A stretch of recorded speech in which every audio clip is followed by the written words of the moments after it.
back 13 Card Subject Change. I'm over here, Jesse's over there, and Leroy is in the same spot as always. Welcome, everyone, and we have a big week of wrestling to recap. We also, if I was in a different arguably, spot, I might get lost. I don't know. Jesse's been in that spot numerous times, and you've not done anything, and yet the show went on just fine. It's almost like you're not necessary. Oh my God! It's almost like you could be the appendix of the show. Boys. Come on. I'm like the big toe you need. Come on, guys. Like, listen. Hold on. Pause. Hold on. Okay, you have a chance to glaze yourself up, and you choose the big toe. That's important. It's almost as important as this thing. That's a middle finger, but that's my favorite finger. The big toe. You could have made yourself the brain, the heart, the soul. You chose the big toe. There's too much rage, and I don't even have Forbidden Door on right now. I don't have any. I don't have any rage for. I have all the love in the world for Zach. Well, yeah. I think he's mad because he's been around these cats today. Yeah. Some pussies you don't want to be around. Yes, I Well, understand. well, he doesn't like cats. You know. Cats and I just don't get along. I don't They love you. That's why. They do love me. Cats you don't love like me. It's them. very strange. I have yet to you don't use like the word them. bullshit before 5 minutes, but bullshit.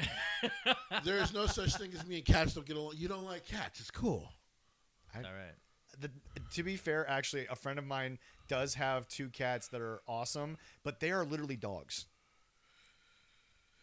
So, Zach, go ahead with the first story. Yeah, all right. So here we go. Moving forward, we would like to, first and foremost, if you don't know, because it is wrestling related, but I'm not going to go too deep into it. There's a 37-minute video on their YouTube. Travis Heckel will no longer be doing the art for the Jim Cornette podcast.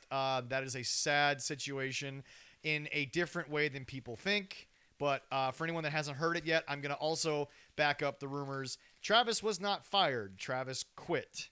Correct. For reasons that I can't understand. Somebody new to do artwork. So. Well, no. So one of the former guest artists is going to do some of the clips they already had in the tank, and then they've already put out feelers for the opportunity to like be a part of the show. All I gotta say is, dude, you had the dream of an artist making 6 figures just doing your art. And you threw it away for reasons I still don't understand. But you know what? A blonde Cheeto can mess anybody up. Anyway, you know what? I got something to add on a happier moment. I would like to say a happy belated birthday to a good friend of the podcast, local wrestler we know as Arlen. It was his birthday yesterday. Yeah, happy birthday, Arlen, because it's a lot better than happy birthday, Vincent Kennedy McMahon. He became in his 30s. Yep. Is his birthday too? Vince is 80 now. Yep. And he's still kicking. Also, Satan, what are you doing down right there? He doesn't want him. Also, there's a reason for that. Also, quick update. Rampage's son is currently not facing any charges for what happened. We'll see. But that situation is ongoing. However, supposedly the wrestler whose name escapes me at this moment is in stable. Sicko Kid. Sicko Kid.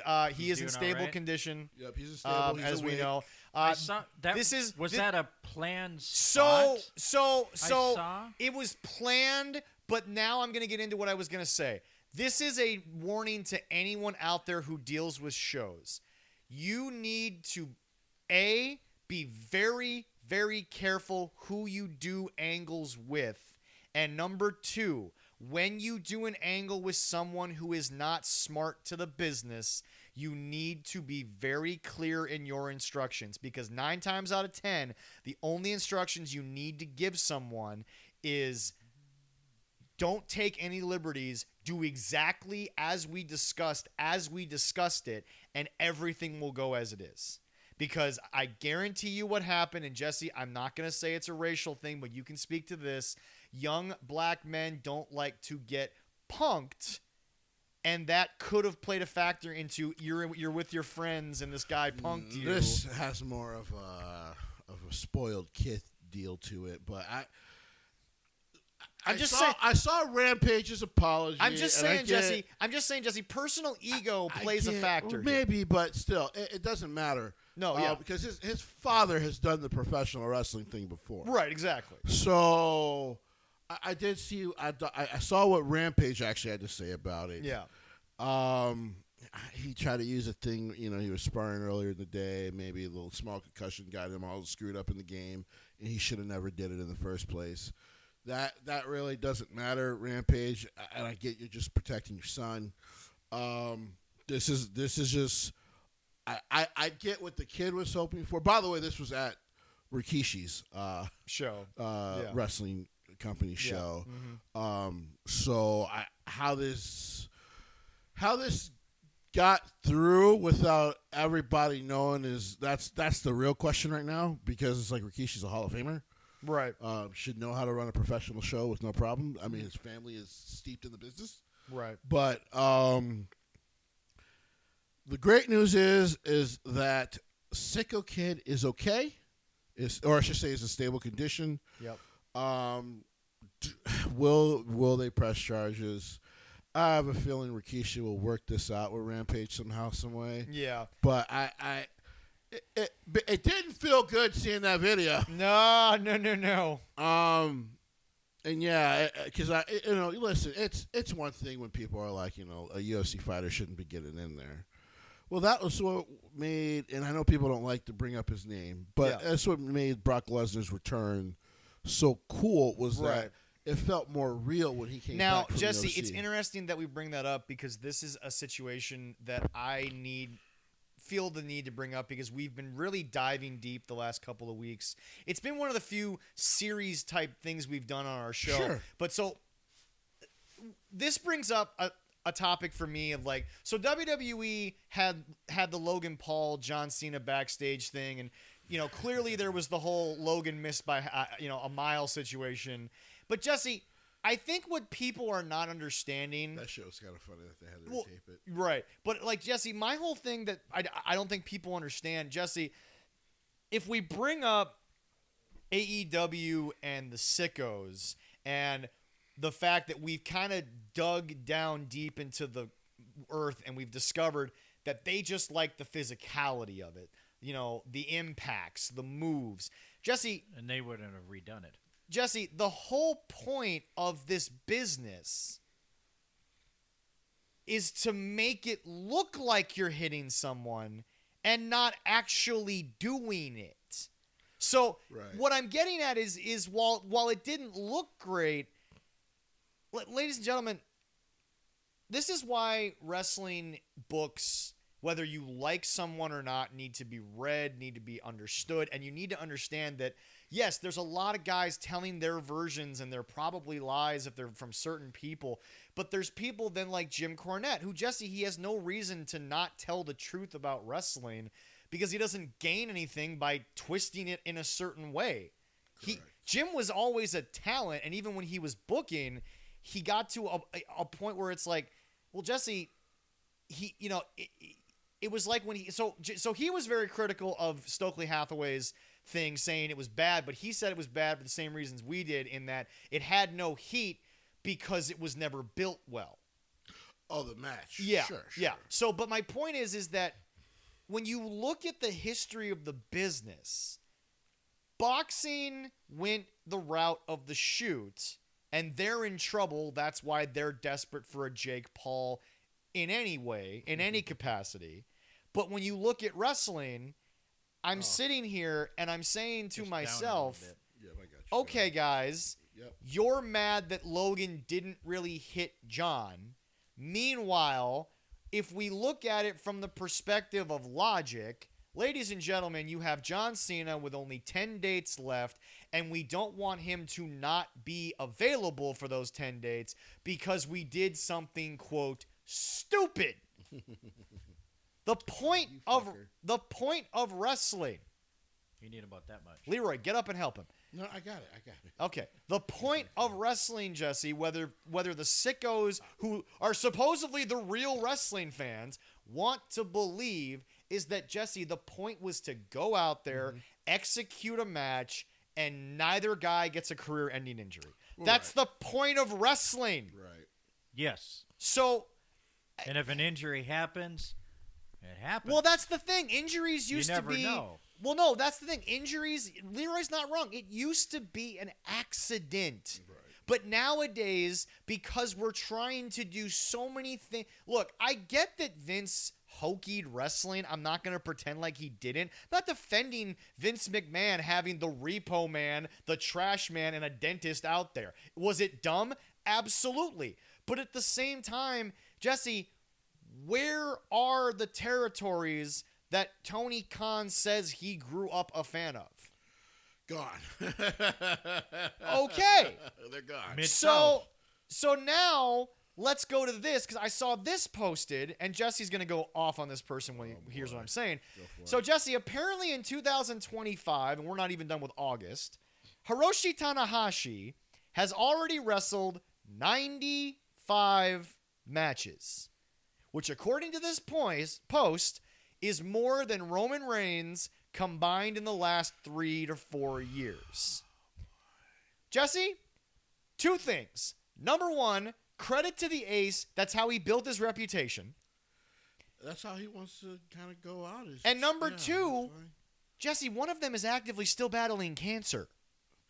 Well, besides that, it's just... But it's also not Roman's thing. It's the ace will die on his sword or his knees. It is not necessary for Roman to wrestle that goddamn much. Well, quantity does not always... No. It's not Stop. The reason I don't even want to talk about that, no offense to you, is because it does matter. And here's why. Jesse, that's how New Japan builds their legacy, though. Sure, but once again, like... Tanahashi is doing what Tanahashi does. That's fine. But it's such a stupid ass comparison. But there's still quality, Leroy, in what Tanahashi's doing. Correct. Yeah. Because of the different companies. Well, right. But whoever said that does not understand anything, and it's such a stupid ass comparison. Because Tanahashi is working a slower style nowadays, anyway. So it doesn't matter that he's working more matches. As a matter of fact, his matches aren't that goddamn long since you wanted to put the count up there, because I bet New Japan didn't do it. People are weird, man. But we can look at the influence that Roman has. Him not there, you mention him on a show and people go freaking nuts. They'll scream for him no matter what. He doesn't have to be there. But my point is, every single night. Well, last week we did the of course the Raw reaction together, which my plan is to try to do it again, guys. Work schedule.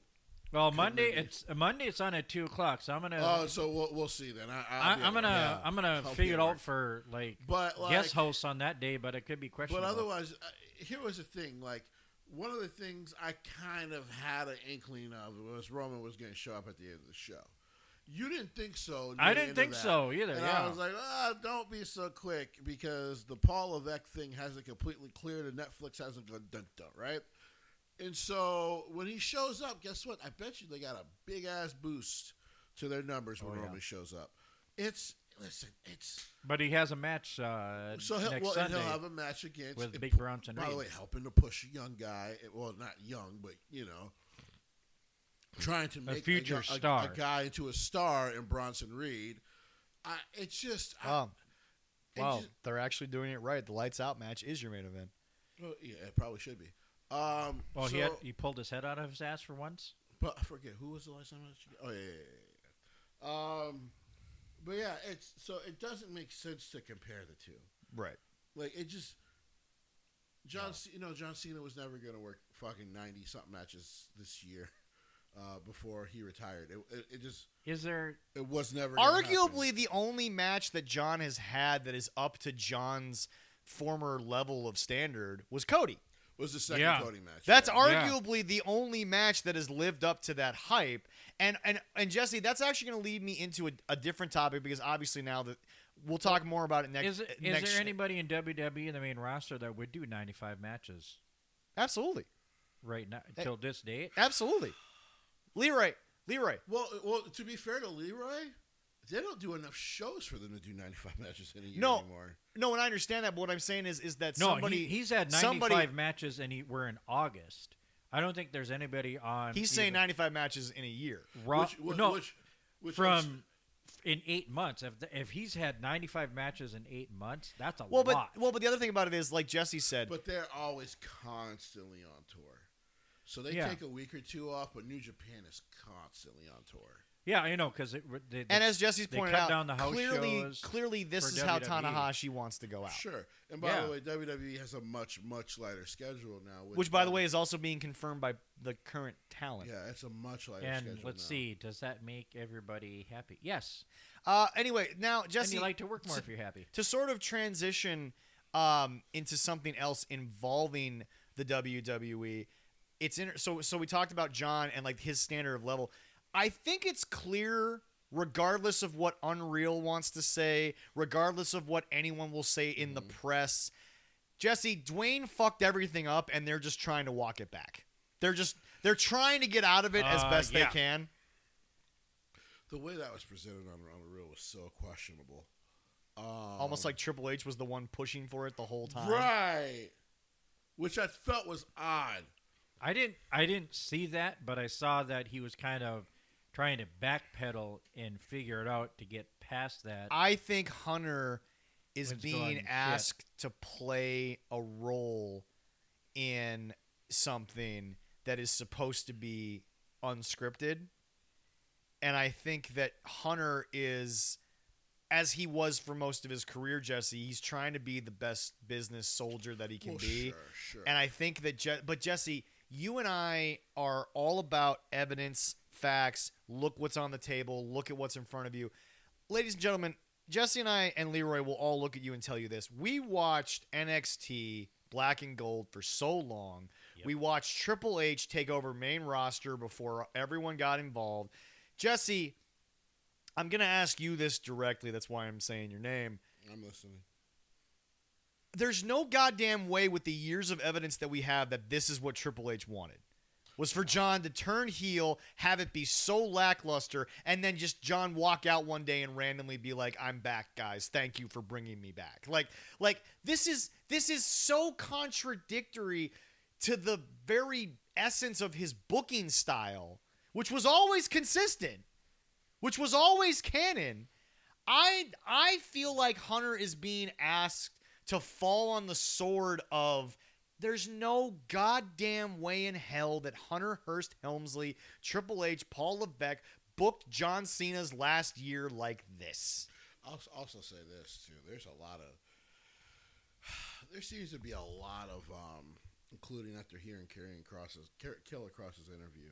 Yeah. Because, by the way, he showed GCW last night, so clearly he's gone. Yeah. But then a lot of people are saying no because WWE's worked with them. But they have, but I think for now he's gone. For a time period, I think he will be gone, but which is fine. That door's not shut. We I know don't that. think the door's hell completely no. shut. No. But the way Killer had talked about the exit, there's a lot of corporate interference again, and it's an unnecessary amount because you acquired a company for a certain amount. It was worth a certain amount before you acquired it. It was actually going to be worth more as long as you allowed. This is why I told you guys that Disney wouldn't have been the worst person to buy it. Because Disney would have just let Triple H do what he was doing. Well, as I said, they kind of had their fingers in them anyways. Well, I'm about to say, the mouse always gets his hand on your butt cheeks. It's tickling At the some balls right point. now. But what I'm saying is this. The difference, and this is why Disney doesn't panic unless they put a banker in charge. Disney never panics because Disney is the best silent partner in the world because Disney goes, we're not going to acquire something and then throw money at it and hope it gets successful. They tend to buy things after they've already hit their success. And then Disney goes, hey, you guys made $500 million last year. Hey, we don't need to make $500 billion. We just need you guys to kind of do what you did last year. Take our little cut. Everything will be happy. So they just let people do their job. And this is my small diatribe to all those people out there, because there's even some people that listen to the show. And a lot of people laughed at me, both in person and online, when I mentioned it. Guys, what is the ultimate, here is money, go do your thing, company in the world? It's Disney Incorporated. No, it is Disney Incorporated. So, oh, yeah. Again, Jesse, everyone can say Disney ruined Star Wars. Okay, did Did Disney ruin Star Wars because they Disneyfied it, or did they just have a lot of weird production stuff go on behind the scenes? I think that. Let's be very, very clear. Let me make sure that's cleaned off.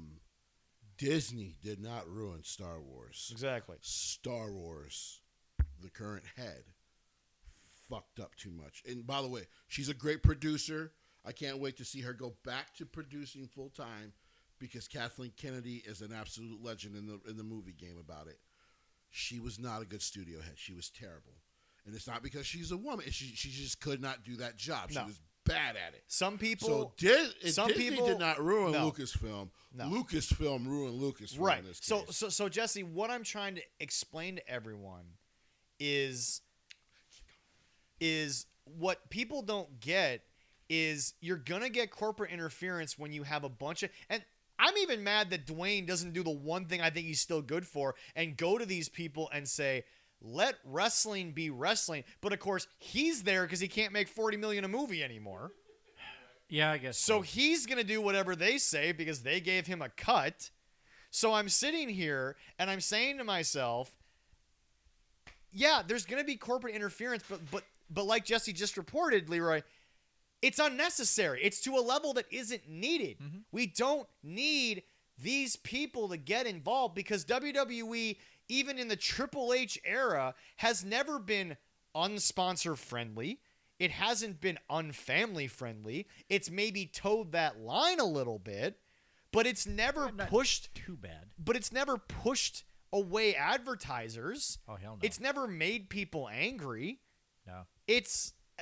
I guess I just don't understand why there is this constant hate for a guy who isn't doing what he wants to do. Yeah. I look at John Cena's retirement tour and they're like, well, they're wasting it. They've done this, done that. I don't think this is what Triple H wanted to do. No, everything they done, that the heel turn in the middle was not planned what they wanted to, and that didn't help because The Rock, he needs to come out and say, hey, I fucked this up. But we all know he did. But the problem it didn't help. Yeah, but the problem is because he's now at celebrity status, not at wrestler status, it hurts his image to be a part of a failure. Yeah. We know, it's interesting. I was out to dinner with the in-laws the other night, and Oh, yeah. That's always a fun time. yeah, we were listening to the music in the restaurant, right? Oh, yeah, yeah. And what comes on but Billy Squier.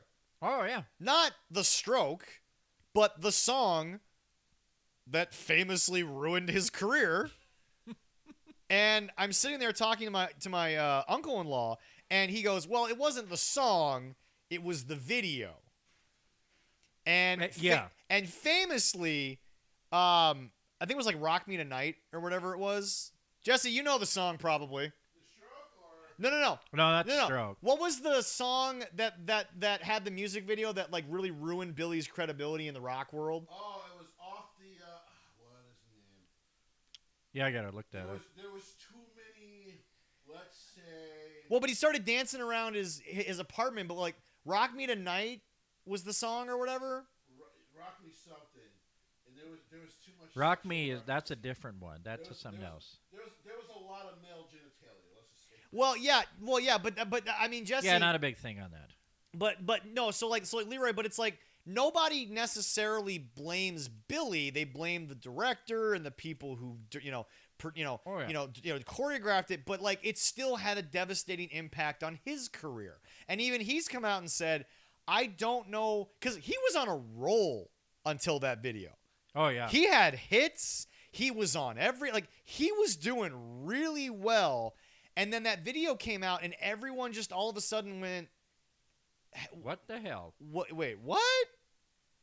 And it had a devastating impact on his career. I don't think this ruins John's career because John's career is already set. But it would hurt Dwayne as a celebrity to come out and say, I was a part of this project that tanked this gigantic story.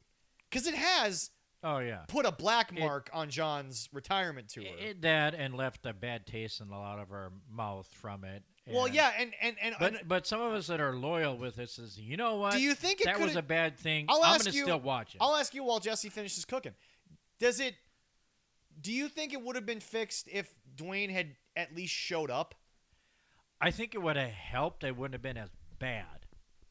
The way it keep Travis Scott out of it, but Okay. having Dwayne come in there and kind of either finalize it or Well, my biggest problem ultimately was if well, Cena my- was going to go back to the old Cena, have something to do. Well, my with the biggest reason problem. why he went back. Well, again, my biggest problem is just you couldn't get people to give you a day off for Wrestle fucking Mania. and he could. WrestleMania, the biggest night of the year in entertainment, and you just decided your thing was more important. And yes, I understand that there are hundreds of thousands of dollars being wasted on the other thing, but you put yourself. But that's the thing. He put himself in this. Triple H did not call Dwayne and say, "Hey, No. we need you to make John Cena's retirement tour, XYZ." It's crazy to me, but regardless of how impactful that storyline was, The Rock is such a footnote in John Cena's career. It is. He could have is. gone the whole retirement tour with no references to Dwayne and probably have been okay. Yeah, and some people Probably have been okay. and some people say that same thing about Brock, that Brock doesn't need to be involved in Cena. But if John asked for it, that's a different story. Yeah. I don't think John went to Triple H and said, "We need to involve The Rock." and that Brock- totally was the Rock. Brock coming makes to sense because Brock plays such a pivotal role in John's career, both on screen and off screen, because everyone has always said, Brock doesn't leave for the NFL, John probably doesn't get, to where he is. Him. No, Because it doesn't make and get sense. suplexed about 15 times in one match. Well, no, I mean, it's the biggest thing you have to explain to people who don't Oh, yeah. understand wrestling, but know who John Cena is, know who Dwayne is, know who Brock is.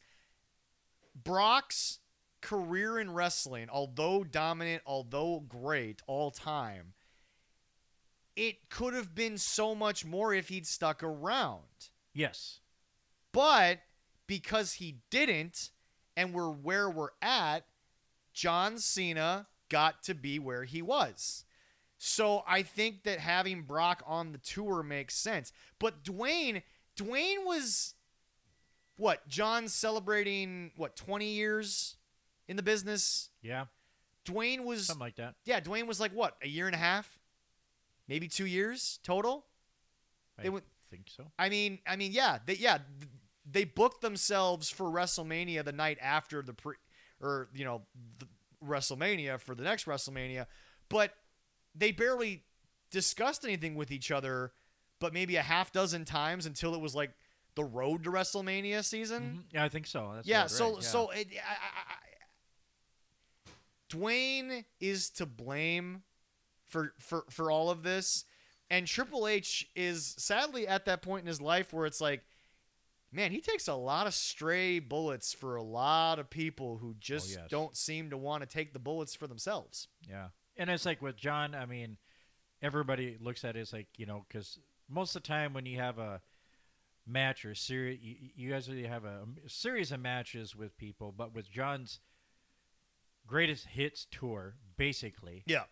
he really just has to have a one match. Yeah. I mean, one match with CM Punk to finish it all after all the years of them wrestling, Sure. many times. Yeah. Same with Randy Orton. Yeah.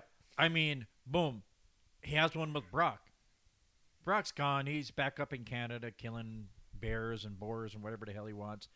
Not a lot of boars in Canada, but okay, thanks for that. Wild pigs. Not a lot of wild pigs in Canada, but okay. Polar bears. There's polar bears up there. They're on the ice caps. Keep going. He could be up there. Well, grizzly bears, whatever kind of bear. A You bear. finally got to an animal that's native to Saskatchewan.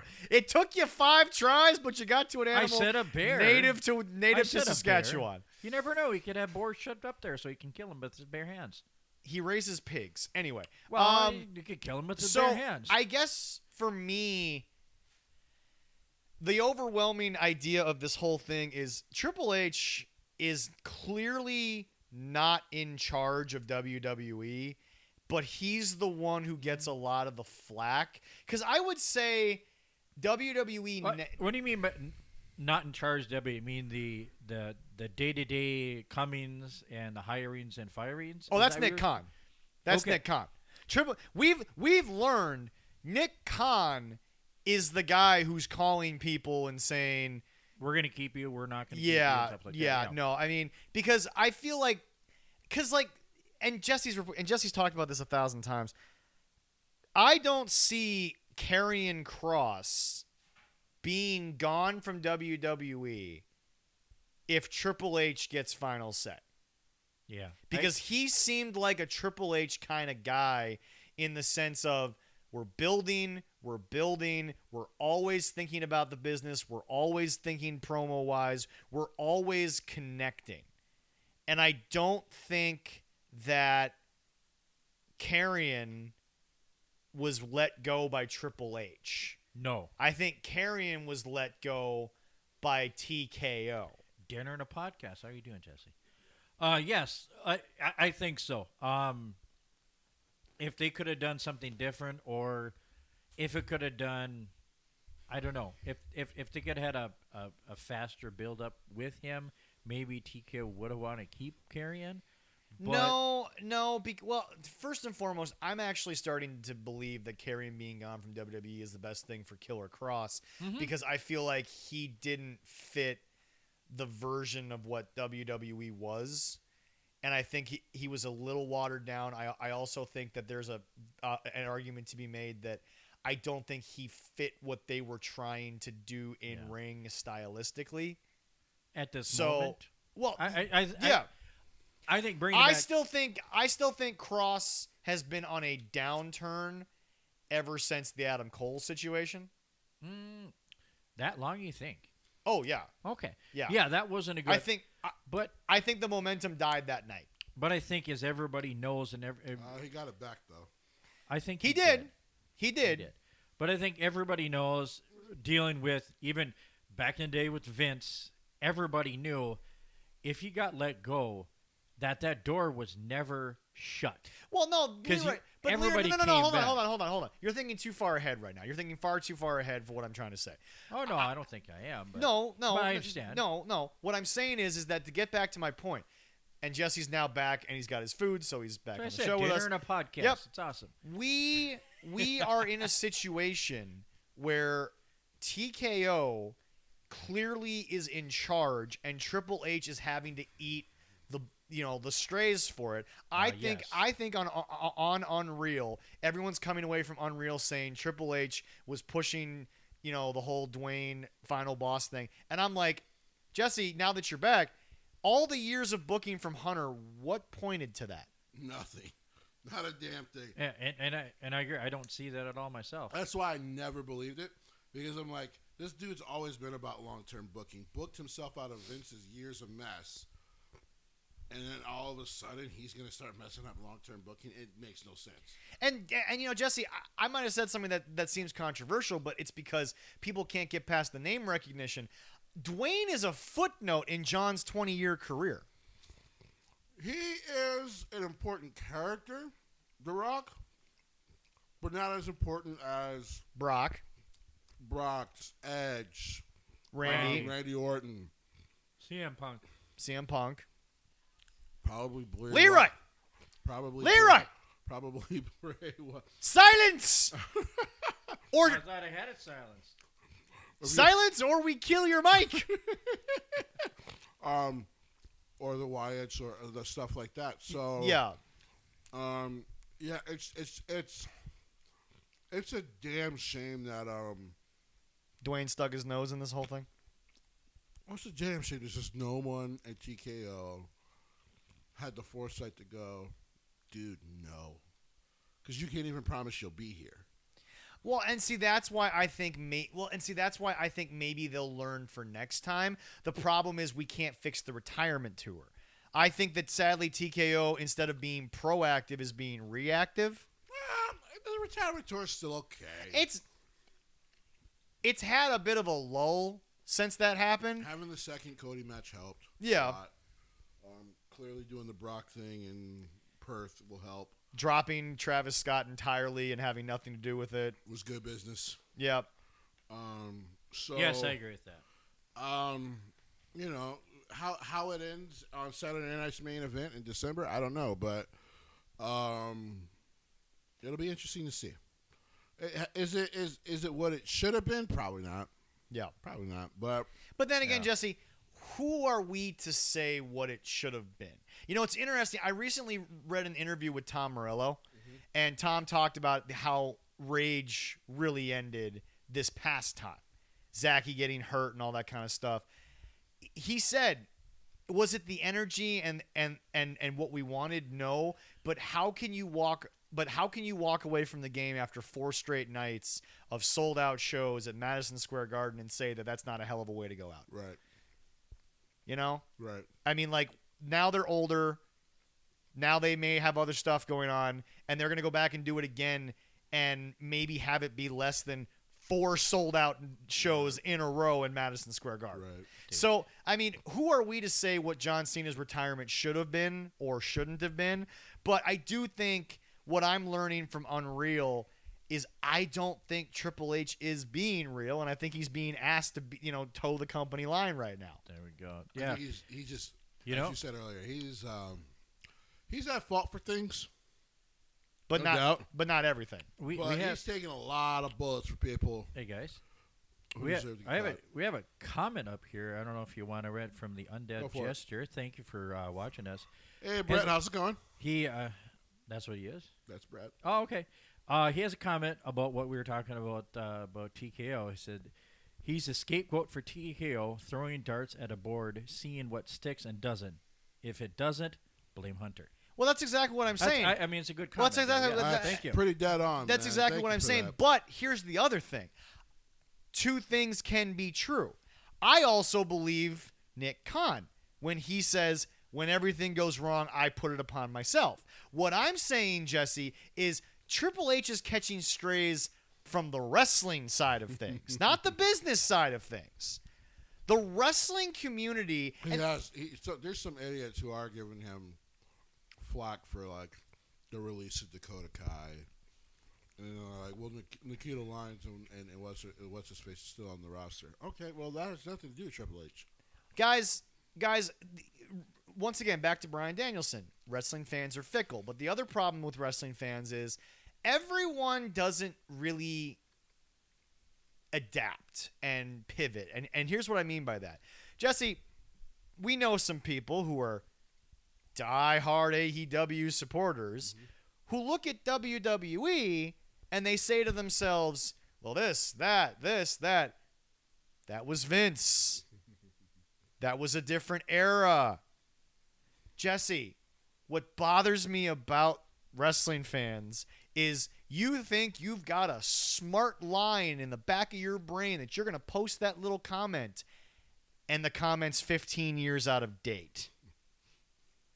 Triple H is people are like, well, WWE wants to own every wrestling company and be the only wrestling company in town. That's not true. And I'm like, No. yeah, Vince wanted that. That's not true. Vince wanted that. Do I like the silly game they keep playing with AEW? No. But owning all the companies, not true. They want to put on great content. They want to. They seem to regret the fact that they bought fucking the bull riding company at this point. So, like, when's the last time you remember, besides on WWE TV, them mentioning PBR? Fucking never. Yeah, exactly. I know about it because they show it on NBC sometimes. Right. That's about it. TKO never mentions that they own No. the biggest one in the world. Yeah. So, owning a company? No. They're not trying to sweep up all the companies. Yes, they bought Evolve. Why? Because Triple H had a very good idea for it. For those who actually watch Evolve every week, they like it. Hey, Jesse. It's the Why development did they for buy? the development. Hey, Jesse. Why did they buy AAA? Because Triple H was going to die anyway.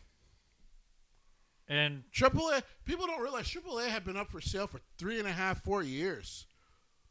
So this actually that worked. long? Yeah. So this actually worked out the best for AAA. One, they get to keep their company name.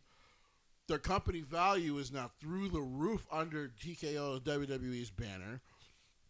All their stars are featured constantly on major television, which, by the way, they only have some contract dealings still in Mexico at the minimum. And I think also, too, it's like with their partnership with TNA, they gave another avenue for some of the NXT stars. They gave TNA fucking extra life. But now some of the NXT stars are going down and wrestling in AAA also, sure. which is great. Well, they send the main roster people down there. So it's Jesse's learning that Dominic Mysterio is the biggest draw in 2 countries. He's gonna have. I am pulling for Dirty Dom to be the champ down there in AAA. That's gonna be crazy. I will shit my pants with that. TNA is actually the perfect example of them not wanting to own a company.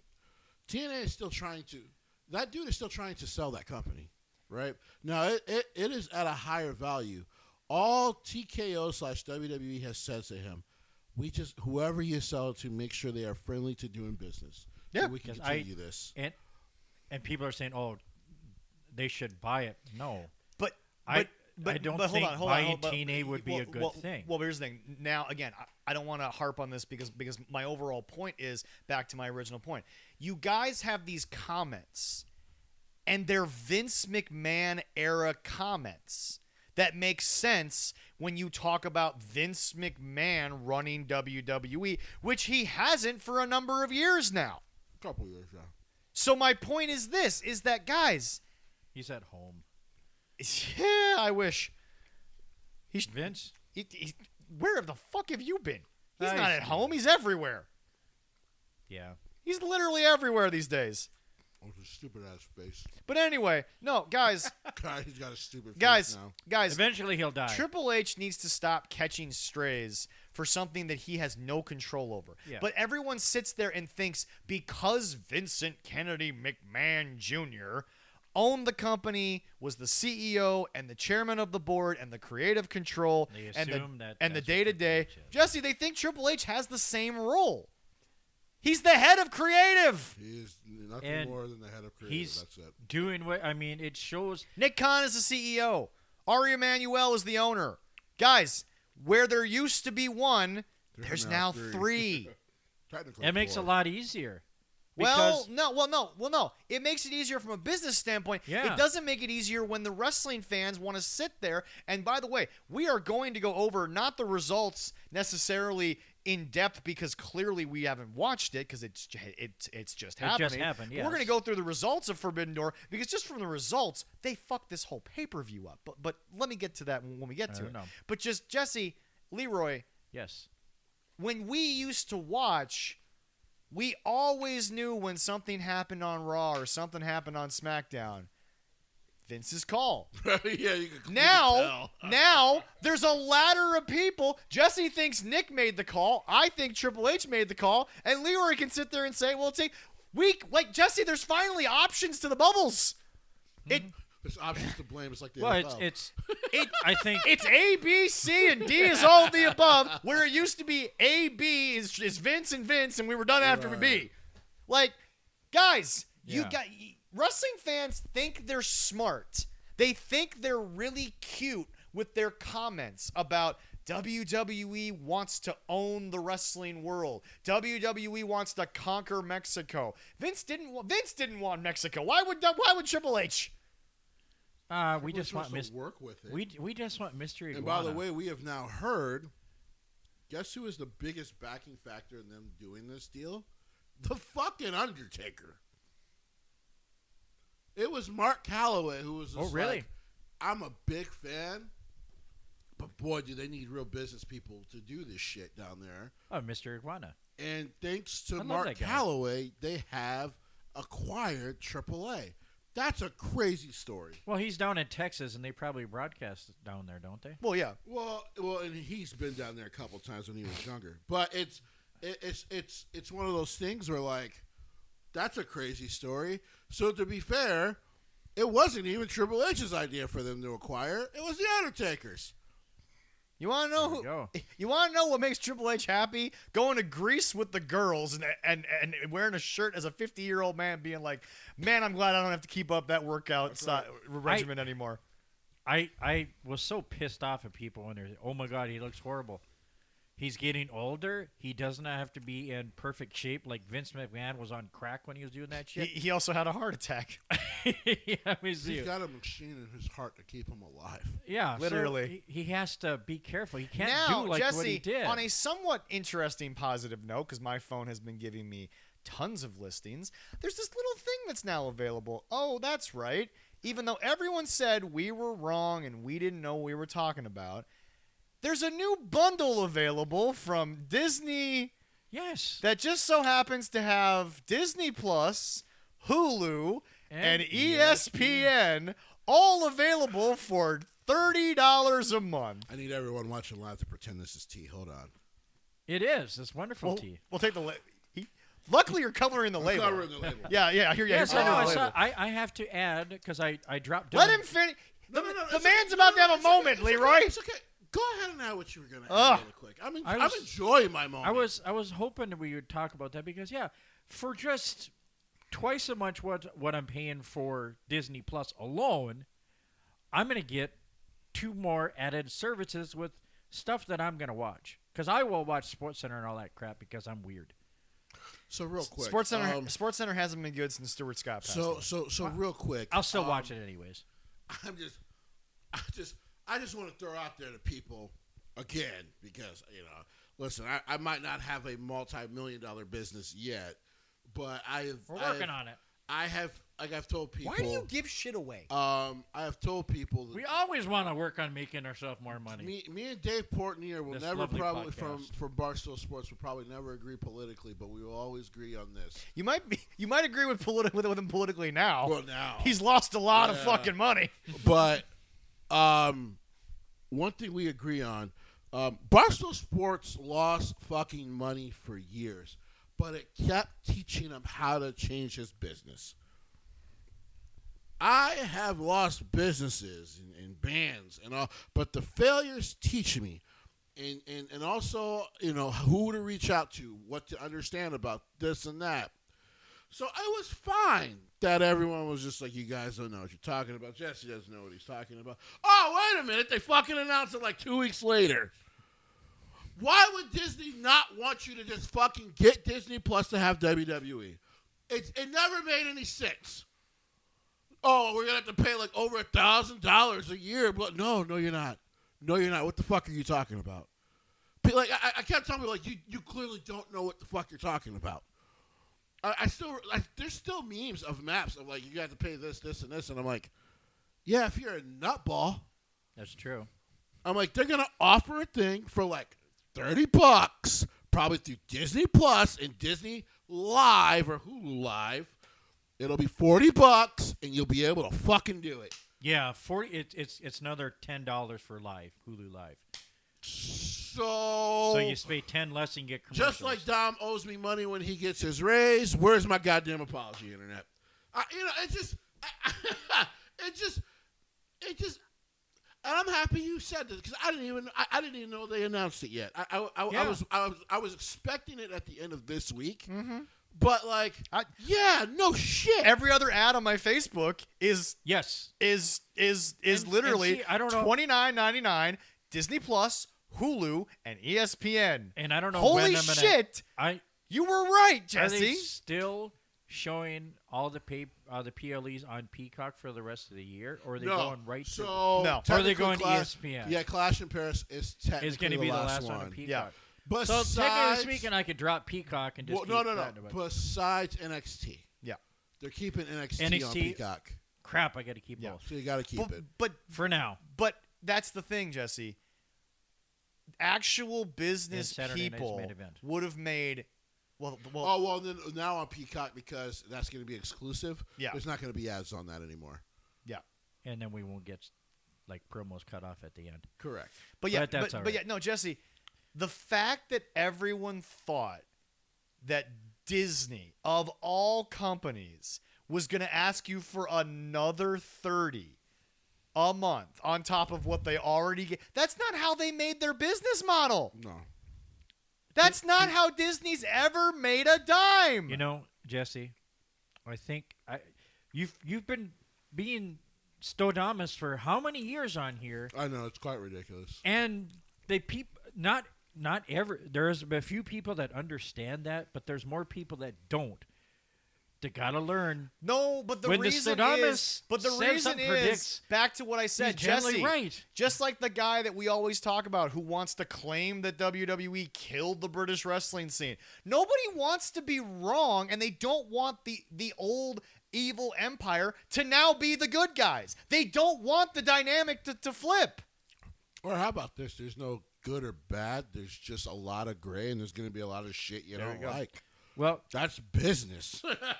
our friend. Well, okay. I say this all the time, and I don't care what anyone says to me. Everyone's always like, well, you hate, big business. I'm like, yeah, I'm not a huge fan of it, but you use Amazon. Because I'm not stupid. Oh, yeah, no, I use it. That's the way of the world. I got another I comment can get something here. I can get something in 2 days. Yeah. Hey, you know what? Don't use Amazon. So what you got to do is you got to go to a science lab, right? And you got to make a negasonic horse that is like atomically fast. Yeah. And you have to make it get your packages every day. Yeah. Well, yeah. Meanwhile, they just opened a new distribution center in my fucking hometown. Just right over there. And I can't. And I'm going to sit here and be like, well, I'm going to order it from this other site. Zach, you don't pay the $10 a month, okay? You pay $2.7 billion for the Megasonic horse. Jesse, I don't pay for Amazon Prime. Your wife does not have to pay the extra $10 a month. Wait a minute. You pay $2.5 billion for the Megasonic horse. I've explained this on the show. My father pays for my Amazon Prime. Yeah, it is your dad. By accident. It was he didn't, folks, my father did not do that for his kids. It was an accident that guess what? Because Amazon was so good, why would he fix the accident when it didn't cost him any extra? Well, I'm about to say, it wasn't hurting anything. You're like, all right. That's basically what it was. Like, why would I choose to pay the $10 a month when it's not costing my father an extra 10? He's already paying. He was already okay. Lunacy. Pure lunacy. You've got something to say? Our Love Revere has another comment about the reason why things are weird in WWE. Go for it. He believes the old SmackDown laptop manager came back and that's his call-in shots. Damn you, Hornswoggle! I don't know. I love that comment. I don't know. Hornswoggle's been sounding really smart in these interviews. Well, yeah. No. The Peter Dinklage thing was fucking hilarious. I still think there's so many little people that hate Peter Dinklage. It's hilarious. The funniest thing, that was great, but when he said that The Rock came back and thought he was a Make-A-Wish child when he first met him. We're trying to have a serious conversation, and you got to bring up this dumb story. God, I love having you on the show. That was the funniest. You have no idea where this show is going at any point in time, but you find a way. I'm in my own. You are in your own bubble. I still love it. It's great. It's great. I'm just the same interview. That was one of my funniest parts of the whole video. But all I'm saying is that Jesse, there is no way, based on facts, history, and logic, that Disney sat in a room and said, you know what everyone wants to do? Pay us $30 more a month. It never made sense. No. We want the subscribers. Why would we force them to pay all this extra money and make them not want to just pay one But Jesse, we need to go back for a second. And we all need to concentrate on this for a second. It's a non-wrestling story, but it needs to be told to make sense. Bob Iger retired. They put Bob JPEG in charge. JPEG, yeah. JPEG. He was told by Bob Iger on the way out, here's what you gotta do, and everything will work itself out. And Jesse, what did JPEG do? He tried to do things his own way. He tried to do things because what did he see? He saw the color red. It's really funny. When it comes to spreadsheets, old white men love the color black. When it comes to you guys, it's a weird fucking opposite. Not as much. It's a weird situation. Not as much. Ask the Bulls like president. the color red too, but that's different. But no, Jesse. That's what I'm. Colorblind, but that's what I'm trying to get people to understand. Disney had a plan, and Bob knew it was gonna work because Bob Iger sat there And like you said, looked at Netflix, who wasn't profitable for the first 5 years of their existence. Shit, like 10 years, yeah. Well, no. When they went to streaming is what I'm saying. Right. Yeah. But that's the thing, America. Disney doesn't do the grassroots thing. That's not their business model. No. So when you tell me that their idea was, well, I've already got Jessie and Leroy paying $14.99 a month for Disney Plus. How you know what those two guys want to do? They want to add another $29.99 a month in order to get 10 shows. Bob Iger's like, are you fucking smoking something up in this bitch? Something really good, or they think we're smoking something. But Jesse, what happened? Actually, you and I remember you and I, because I called you about this. You and I talked about this off air.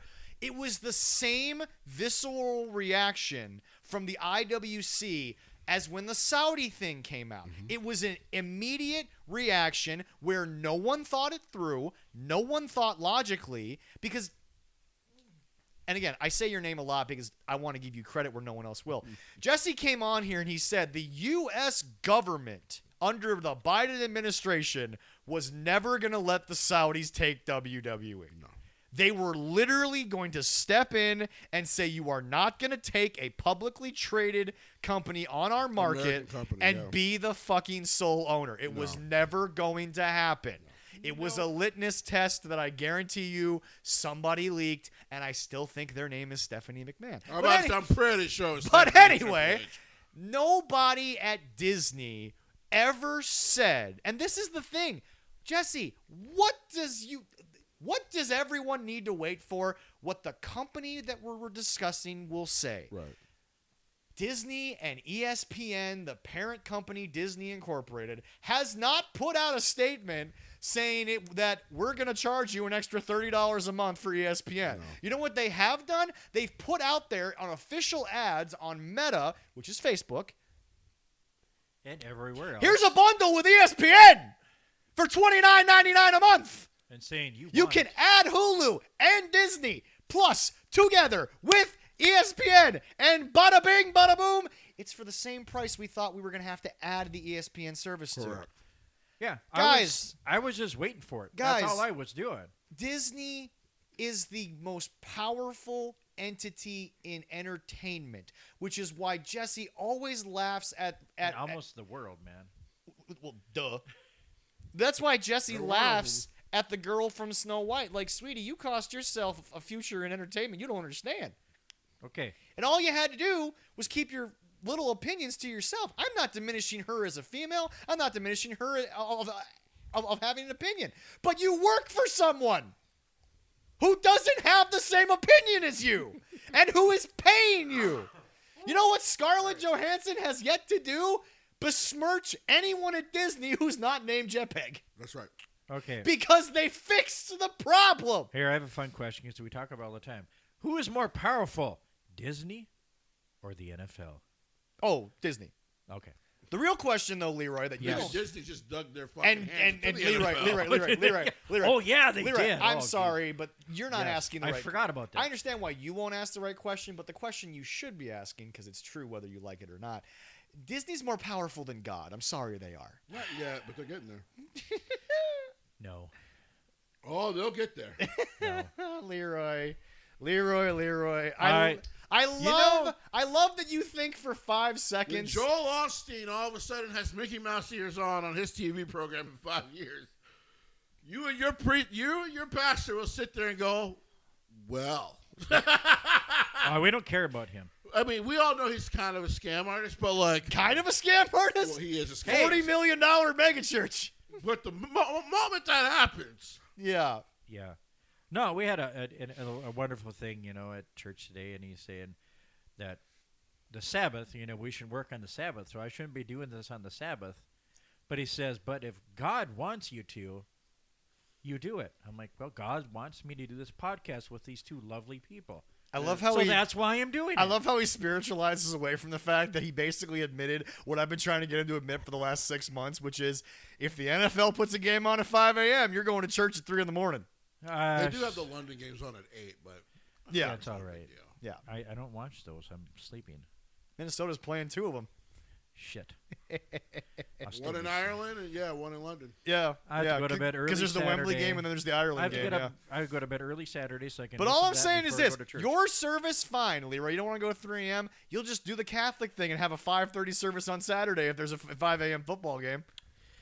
I'd have to talk NFL's to my, king, baby. I'd have to talk to my pastor. We can do it. But all I'm saying is this: We're live on YouTube, Jesse on has Facebook, so we're Jesse has stood here and he has never wavered on the things that he has said, and not even as a joke. You've been right so much. It's not even worth questioning when you come on here and you don't get up where you're trying to be all kayfabe funny and like talk about. When you sit here seriously and talk about business, you've actually never really been wrong.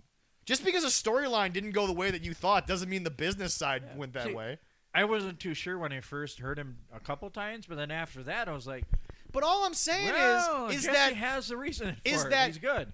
Meta of all people who run on ads, because we all remember the old Farmville days. It was nothing but farmland. All as far as there were no ads on Facebook.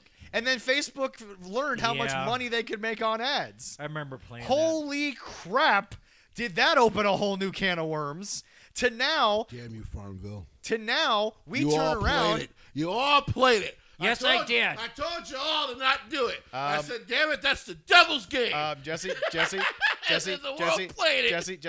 take that black finger and point it that way. I never played a day on Farmville. You all played it, but you guys are like, oh, it's fun because you got the pigs. And I'm like, those pigs are demons. Never.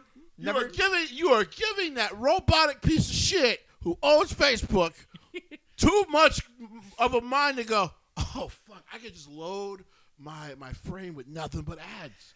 But what ended up happening was now there are ads after ads about this bundle, and it's funny because the bundle includes this little thing called ESPN.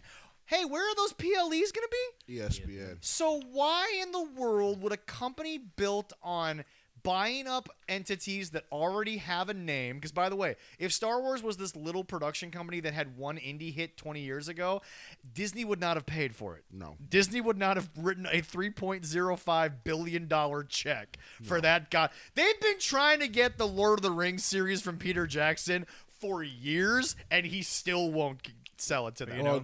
New Line is not letting that go. That's what I'm saying. Jesse, my Lord and Savior has forgiven me for Farmville. He better. He does. I hope so. He's a very forgiving guy. You, my mother, my sister. Yeah. I warned you sons of bitches in 2013. I said, don't do it. Never played Stop sharing that shit. Never played a day of Farmville. I had a conversation with him. I'm okay. And everybody else is. My buddy met Mark Zuckerberg when Facebook had started blowing up. Yeah. And he told me, because I remember, and this is when I knew, especially as a guy who almost got himself expelled from this high school for trying to hack the servers, is he went, if that dude ever gets any idea about how to use AI and make money off of our likenesses and AI and on games and all that, he's going to be fucking a billionaire. And look at him now! He said that after one meeting and a couple of drinks with the guy. He was like, the dude's a nerd. He's like, I was trying to get him off of talking about Facebook, but he would talk nothing but Facebook. Well, he's not one of us. It's better in MySpace. So once again, Tom was a good guy. I know I love Tom. He was my favorite friend on there. Tom was a good dude. Tom also sold the company for a lot of money and just lived off it. He was my favorite loyal friend on there. But all I'm saying is That dude was smart. But all I'm saying is this. What in the world makes you guys think that with the 100-year history of hospitality and always about the consumer first, whether you guys think they are or not they are, that they are going to make you pay $29.99 for this bundle and then also make you pay another $29.99 just for 10 shows? Are you people high? You know, Jesse, what really made me realize that you were right was the moment I was like, holy shit, it's the same fucking price down to the penny. Uh-huh. Yeah. They had this plan the whole fucking time. Mm-hmm. Because you know what they've realized? Hulu and Disney Plus as separate entities makes no sense. When they're owned by the same company. Disney, surprisingly, the true evil empire, other than the church, The true evil empire. Not your church. Not yours, the Catholics. Relax. Okay, good. We all know the Vatican is the place we should really storm. They're not evil. They're just Catholics aren't evil. That's a quote I don't want you to ever say again on my airwaves. They're not totally evil. They're just misguided. That's the nicest goddamn thing you've ever said about anything on this planet. Like You could not compliment your children, sir, more than what you just did. It is impossible. No, I don't know. That was like defending an uncle you know should be in prison, but it's at the family dinner. That was fucking brilliant. Yeah. I mean, they're just... Remind me never to send you into a business negotiation fucking ever after that moment. Not that it's evil. Wait. Wow. I'm okay with that. I don't know. After God that statement, I'm questioning whatever a lot. I say at a business, God will forgive me for that. It's not evil. It's just misguided. It's so misguided. Needs a place to put Says all the that. people who started how many crusades? All that hatred and shit. Moving on. All that blasphemy. But anyway, I know. it was down to the penny. Surprisingly, the evil empire that everyone thinks are the ones going, we own all this. Everyone's getting slowly to that point where, oh my God, everything's on a streaming service. Why would we pay for 8 streaming? And some people do, which is the most fucking crazy thing I've ever seen in my life. You want fucking South Park, but you don't want Paramount, or sorry, it's back to HBO Plus, or Max now. Just buy the DVDs. Yeah. Guys, as soon as SpongeBob is like finally canceled, which at this point it might outlive us all. When that finally gets canceled in my lifetime, I've got every season on DVD. It's also unedited, not the bull crap. Because again, the Panty Raid episode gets pulled out, but there's some episodes of SpongeBob that are creepy as shit. Yeah. That are still allowed on your child's television. It's You think the SpongeBob Panty or Raid? the Simpsons are going to be around. You when think we the die. Panty Raid episode is the worst thing SpongeBob's ever done? Okay, whatever. I hear that. I think of Revenge of the Nerds. Exactly. Well, Great movie. Well, That was an awesome movie. Well, Leroy, that was the literal spoof of the episode. But anyway, no, it's like, Great movie, though. but no, it's like if you want Lilo and Stitch unedited with the washing machine, yada yada, buy a DVD before the year that it was edited. There we go. It's not complicated. I forgot about that scene. If you're a good parent, you will never allow your child to watch the live action Lilo and Stitch. Because there's so many fucking things wrong about it, it should be in prison. That's right. I want a whole movie in prison. I will watch when it comes out on Disney The Plus. fuck you will. Alone. The fuck you will. Alone. Okay. Not with my Stop, children. Stop. No, I don't care. Nope, pause the show. Nope, I ain't doing this shit. Nope. Let me be very clear to you. It's just like you. No Gantu. No Gant. Fucking Jumba's the bad guy. Has no accent. Pleakley's a fucking moron. And do you know how it ends? She gives up Lilo to Child Protective Services in order to go to college on the mainland to become a marine biologist. I'm morbidly curious. She lives in Hawaii. See, that's why I was watching. Let it me watch the movie finish. first. I still will watch it. No! I think I have to What watch is this the movie. point? I gave you the only thing you need. No, Do you realize? I think I have to see this out of morbid curiosity. This will just drive Zach nuts because I Do will watch it. you realize? I'm still slightly Do tempted you to watch that Snow realize- White movie. Do you realize, Leroy, that as a born I and just watched it last night. nice? I'm still tempted to watch Do it. you realize I don't that know. as Yes. a native Hawaiian person, Yes. if you stay on the mainland, or sorry, stay on the island, Yes. you get to go to college for free. Really? So why would she go to the mainland United States I'll have to ask that for Kathy, college? Because Disney said so. That's what I'm saying. Back to the show. too. Wow. You know, fucking said so. our lovely, undead Jessie Corey. Oh. He said he watched he saw a divorce happen over Farmville. I understand that probably did happen. I mean, yeah, But I see that. Coming. I love your But- comments, Corey. But now- ask us a question. We'll But answer now it at back the to end of the this show. to finish up. Jesse's 'Cause right because Zach Jesse is done looked ranting. at the logic of a corporation that Jesse. What have they only ever been about? Money. Thank you. The most But you know money. what, Jesse? You want to know why they're not evil? Because they've at least admitted from day one it was always a cash grab. And their owner hates Jews. Well, most Well, money. They just we start all with them. hey, they can pretend it didn't exist. I watched Donald Duck be a Nazi. I literally watched it. I've seen that. was That was a very interesting time when they did that. I always laugh because people. I laugh at like Snoop talking about the whole Disney's gone woke. I'm like, Snoop, Disney did a lot worse back in the days when there was no such thing as woke. Disney's got a lot more they want to hide than two dudes kissing in a movie. They produced the most anti-Nazi stuff during World War II. Did he say the word woke because of two dudes kissing in a Disney movie? I don't think he used that word, but no. Actually, I'm going to defend Snoop here because Snoop was coming from a place that I think a lot of people are, which is I think, especially from where you see a lot of people grow up, Snoop was saying, I don't think it should be in a kid situation. I don't necessarily agree with Snoop, but I get where he's coming from. I don't think Snoop's anti-woke. Didn't Disney come from a Jewish family? No. No. What the Walt hell? Disney? Whoa. Walt Disney was very anti-Jew. I think he was Polish, but he did Polish? not like Jews. He was from. Oh, he did. Oh, I He thought was from cold ass Kansas. Yeah. No, his there ain't no family- Jews in his Kansas. They're everywhere. There are now. Well, there But- are now, but maybe not when he Yeah. was Probably a kid. not Oh, in the probably not when 1940s, he was a but kid. there are I thought somewhere in his family was some Jewish heritage, but Polish. Leroy. Okay, there we go. Leroy. To quote my grandfather, who was a historian for many years, all those people who said that Hitler was self-hating. Yes, if you dig deep enough into someone's history, I've got Native American blood. Jesse's got white people probably somewhere deep down. I'm certain there is. But Leroy, that's not to say that Walt Disney didn't have a random relative that maybe even he knew that was a non-practicing of Jewish descent. But that's not saying that it was a Jewish practicing family.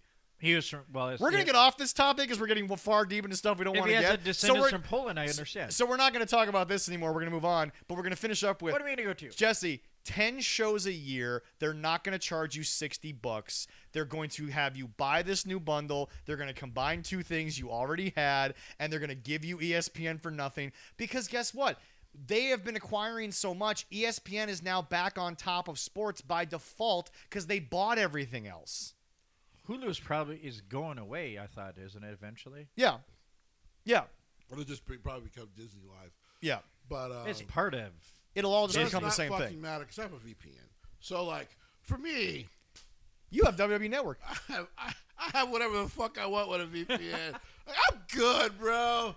Anyway, moving back I think to that's the only reason why I'm going to get. moving back to get wrestling. VPN by the end of the Moving year. back to wrestling, as we get back into it, I am going. All right, I love the long soliloquy.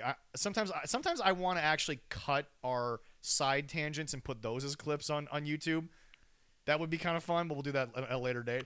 But anyway, I got to find a program. So But I can do anyway, that with the videos. okay, now. so I'm now going to ask you this question: Is No. this whole lull in the IWC where WWE is not considered the top thing? Is Dwayne to blame? No, it's more than him at this point.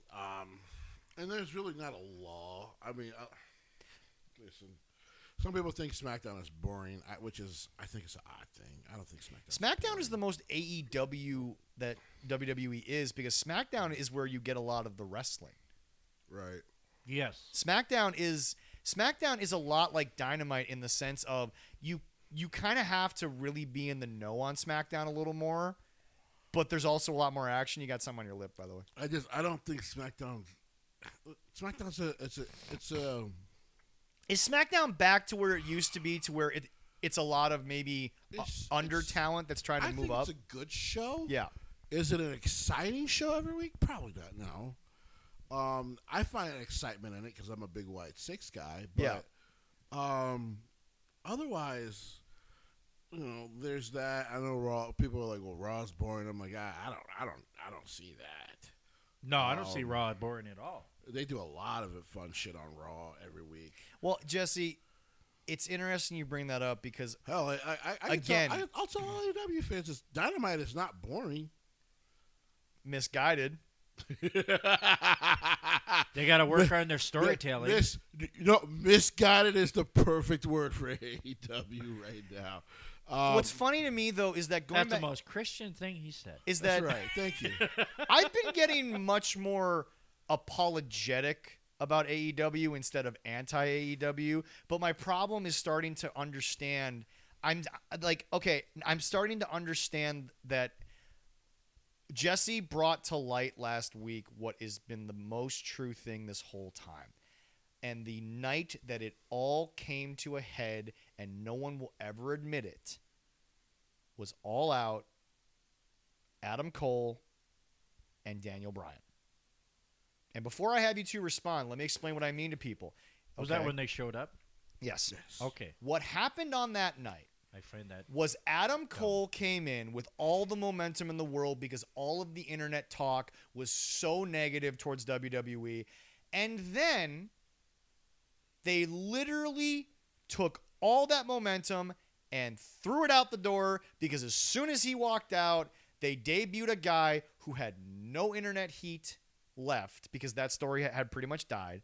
But he was gone. He wasn't under contract. People pretty much knew he was going to be there, but he was still the most beloved guy outside of WWE, arguably ever. Daniel Bryan comes in, and everyone sits there and says, we have seized the momentum. And the reason why I say it died that night was because the very next Dynamite, everyone's sitting there saying the same thing. Where's the follow-up? Where's the opening A block of the show where Daniel Bryan and Adam Cole are in the ring finding an issue with each other and getting ready to have this blow off? It never happened. And Jessie said, again, before you go, I just got to get this out.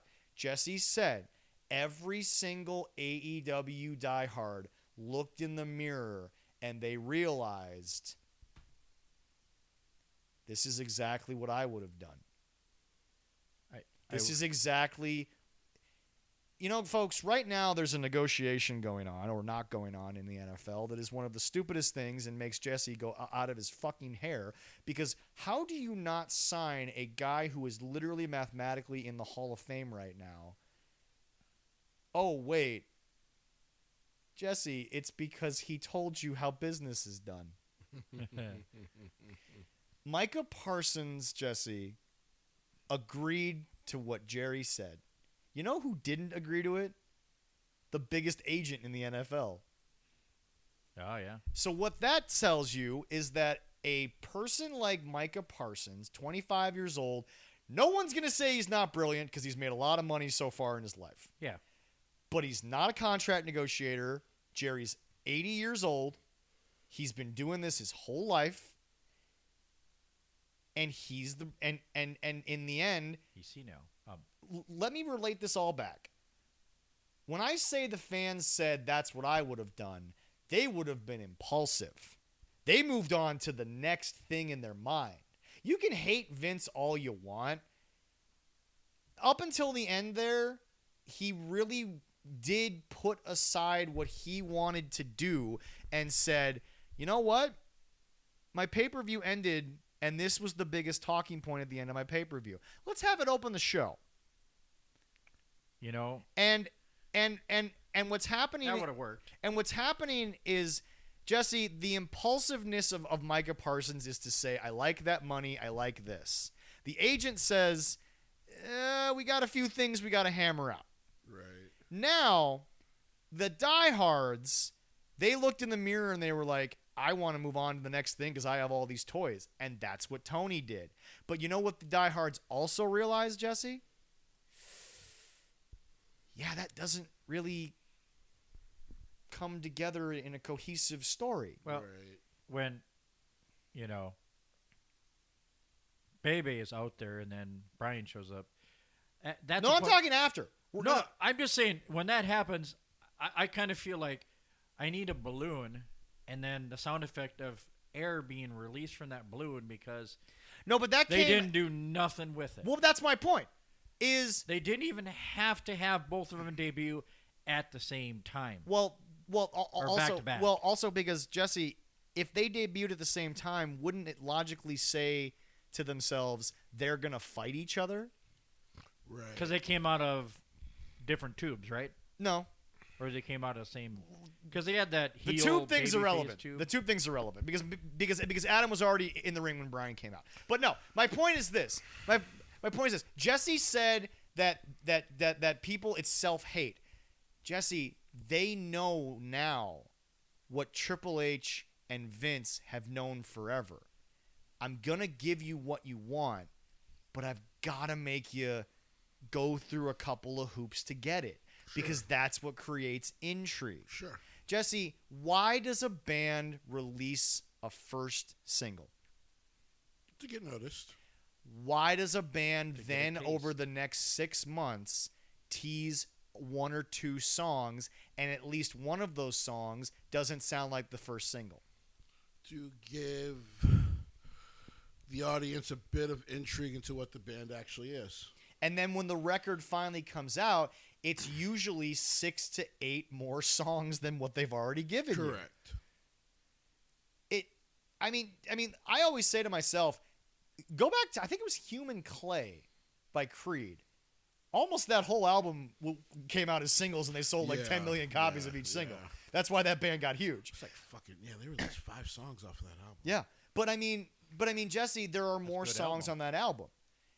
But there's something for everyone. Right. Classic Creed fans got what maybe weren't singles. The radio got the 5 or 6 singles, and then the world found out they were the biggest band in the world for a short period of time. But Jesse, you say self-hate. Take me now, what I've explained to people, take me through the mind of a diehard when you watched that whole Dynamite following All Out, and you realized he didn't follow up on this at all. Because they all looked at themselves and said, fuck! There had to be a point where, there has to be pure frustration, because to just go on the internet and lie about, no, it was great and all this, no, it wasn't.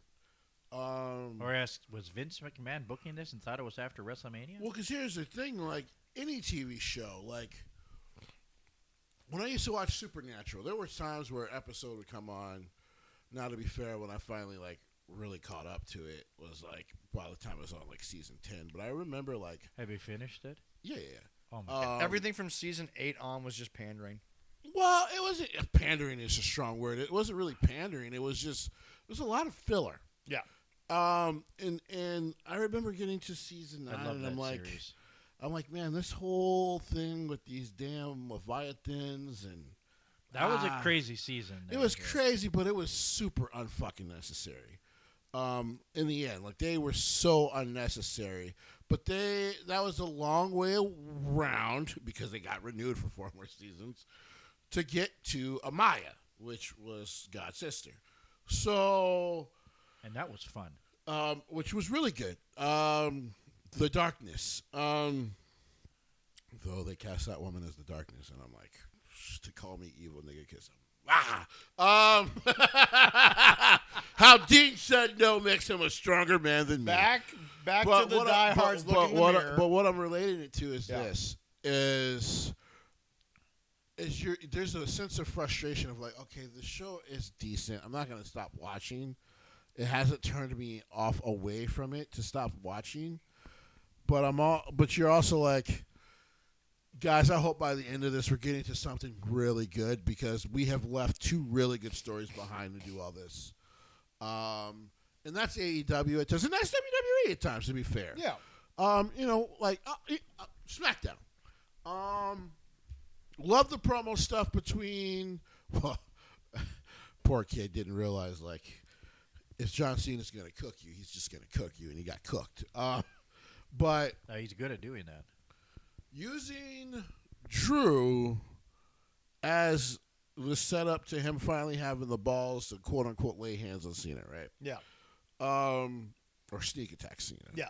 But before then, you do something really exciting where we finally now hear one of the GMs talk about, hey, I heard from Brock. Well, because we've been on pause for that for 2 weeks now. Yeah. So, yes, did he miss the punch? Sure. Like I said, to be honest, at first I didn't even notice.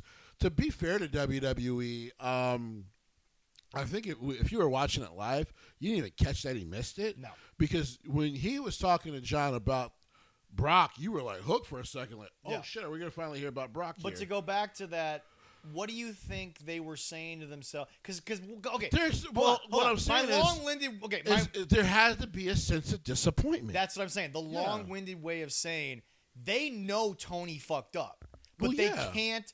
But they're a lot like Dave. They can't say it out loud because for some strange reason, we have a world filled with people who can't admit, yep, that didn't work. Moving on, next thing. Especially for AEW diehard. Here's what I don't get about that because Diehard or sickos? Same well, thing. both. But it's All right. It's, and I want to say this to them. And I keep saying this to you guys. And you take it as an insult, but it's the dumbest thing to take as an insult. You're actually only hurting your own enjoyment when you can't be honest about the show you're watching, the show that you're helping to support. You have seen how many people sit there and they've sat outside of a metal show and they've said they're not this band or that band. And you're like, yeah, it's kind of the point. But you're sitting here comparing the two. Oh boy, I don't want to go too deep into that. Yeah. Because I have been the guy who either booked a show and my band's playing or not. Yeah. And seen metalheads outside. Well, they're not the main band I came to see, and it's just like, yeah, but you already paid the fucking $8. Just go enjoy it, you fucking twit. Like you're already here. Yeah. But that's different, and Yep. metal fans have gotten on themselves about it enough. Like, bro, if you're paying to support the bands, which is awesome, then just go fucking support them all. If you don't like it when they're done, you just like, man, that didn't fucking work for me. I'll probably never watch that band again. Okay. Well, and that's the thing. It's all subjective, and I'm not saying that AEW fans have to follow the model of this. No, but I like some earnesty. They need to be honest. Like They need to tell themselves. I know people think JD from New York all of a sudden is like this paid WWE show, which he is not. No. This guy was the biggest AEW diehard. And no offense to JD, I'm not even saying this as a negative. If he was getting paid, he'd probably tell you. By the way, and I know he's not a paid show because he fucking hated SmackDown, and I don't know how you can hate SmackDown. It wasn't that bad of a show, to me. But it's like, no, he watched it enough where he's just like, this is not getting better. He's probably the biggest former diehard who's come out and been honest and gotten ripped for it. Right. But what bothers me is... By the way, really quick, wrestlers, you have every right to defend where you work, but understand, in the line of work you're in, it's just like an actor, it's just like a musician. You're going to take criticism. Like that, you're in the performance art. You're gonna take criticism. If you cannot handle that, man, I got some shit news. You want to know why I always give a lot of love to those all-time great glam metal guys? Jesse, they knew what they were called in the magazines. The best part, they knew what they were. So I just watched that yesterday. Yeah. The Wyatt series documentary. That guy. I want to say Chris Wyatt or Sam Wyatt or something. He did the documentary. That was Sam Dunn. Thank you, Sam Dunn. And he did that documentary like 15, 16 years ago.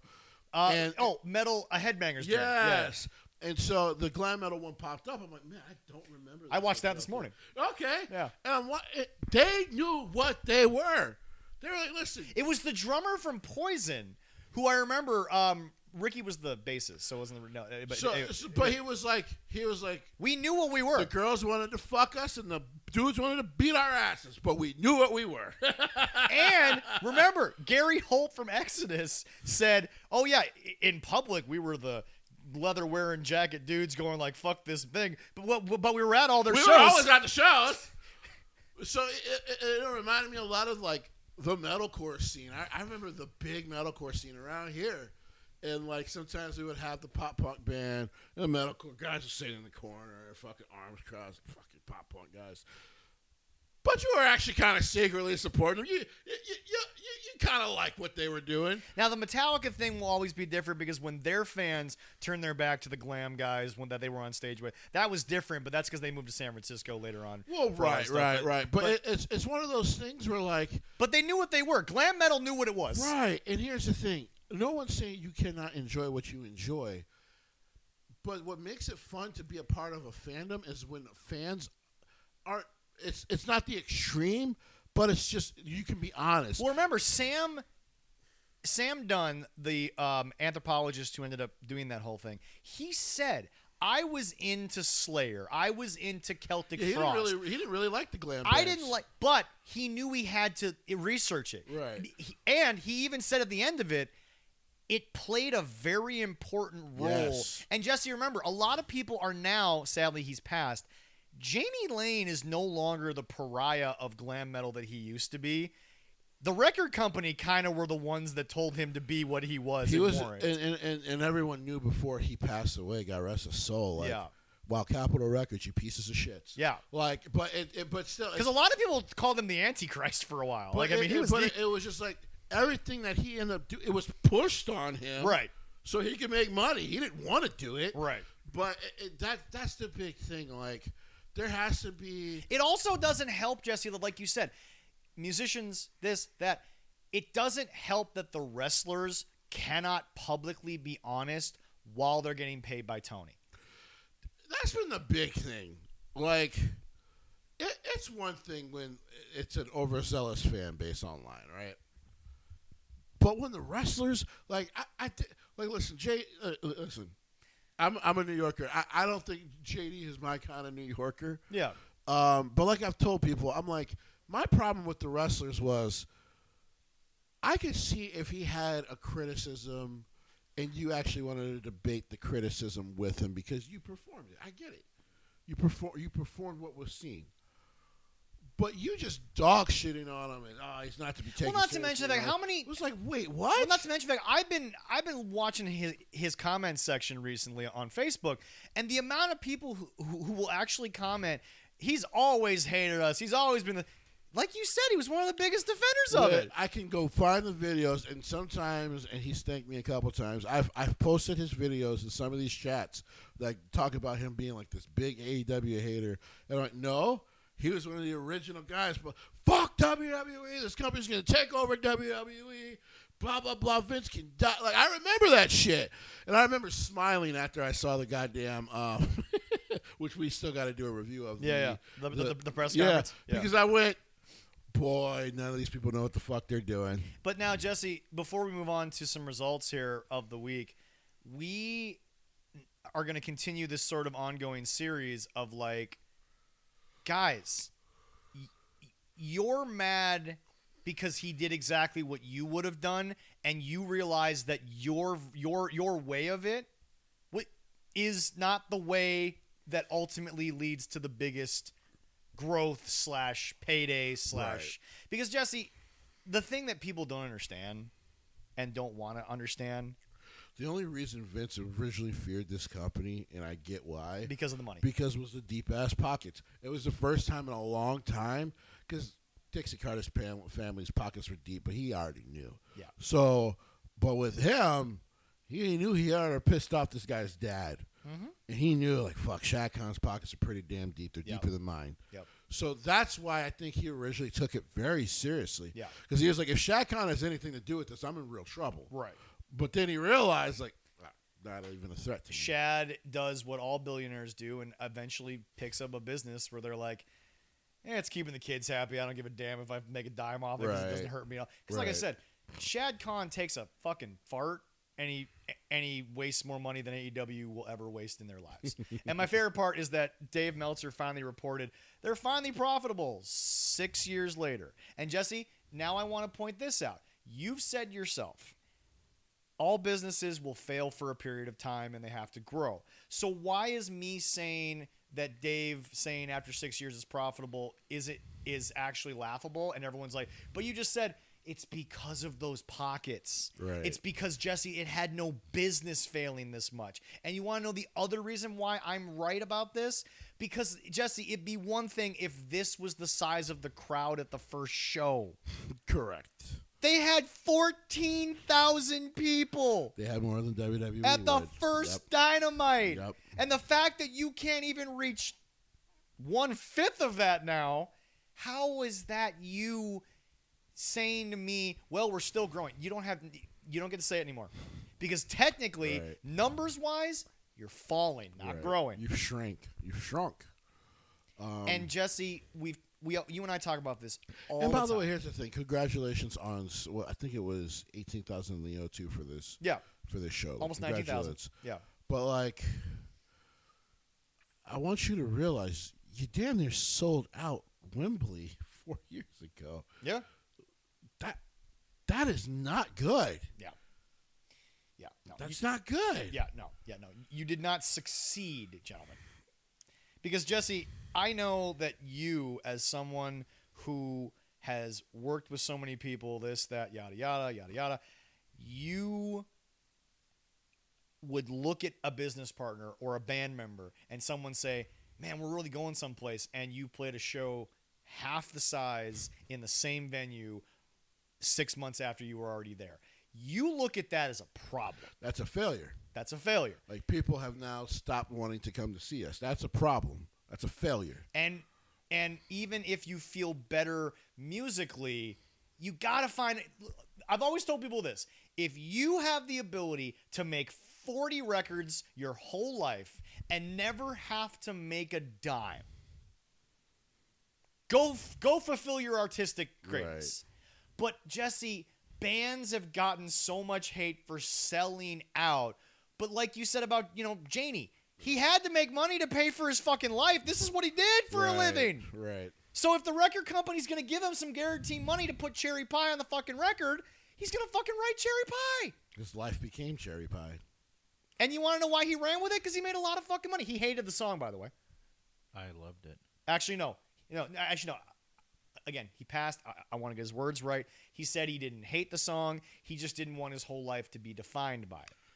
And for not even really a short while, for like a good 15 years it did. For the majority of his career, right. That's what it was. Because it was, and I quote, whether he's solo or himself, he had to play it. Then he had to be in a Cherry Pie commercial. Later, Leroy. Now is not the time. Oh, no, hold I'm just the goddamn hold the horses. Exciting stuff. Yes. I know. We'll get to that. Exciting anyway, stuff. but before we just give the results of Forbidden Door, and then once we watch it, we'll give another take on it, because Jesse. Oh, you want to do that and preview Heatwave or no? Again, would you stop giving away the lead? That's actually a good question. You're killing me, Leroy. Well, we know we'll get to Heatwave.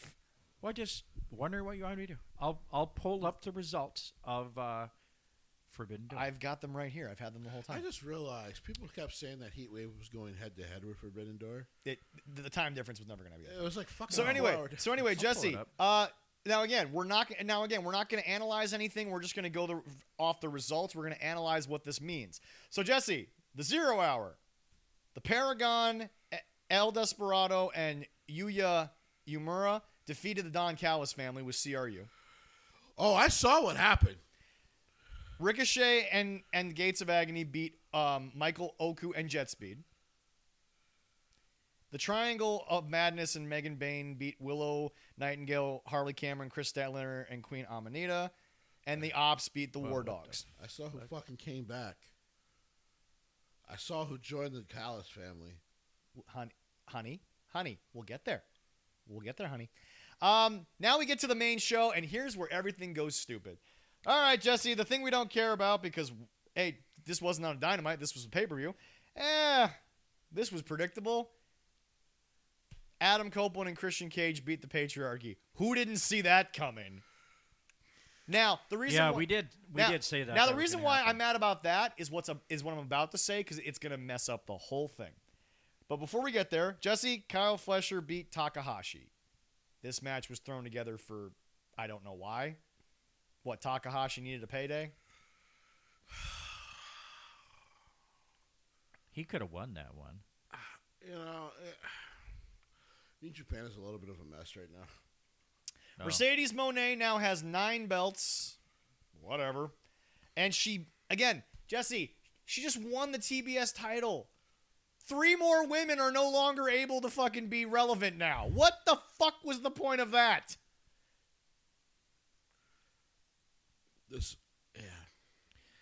Yeah. I don't really count that Owen Hart belt, but she does.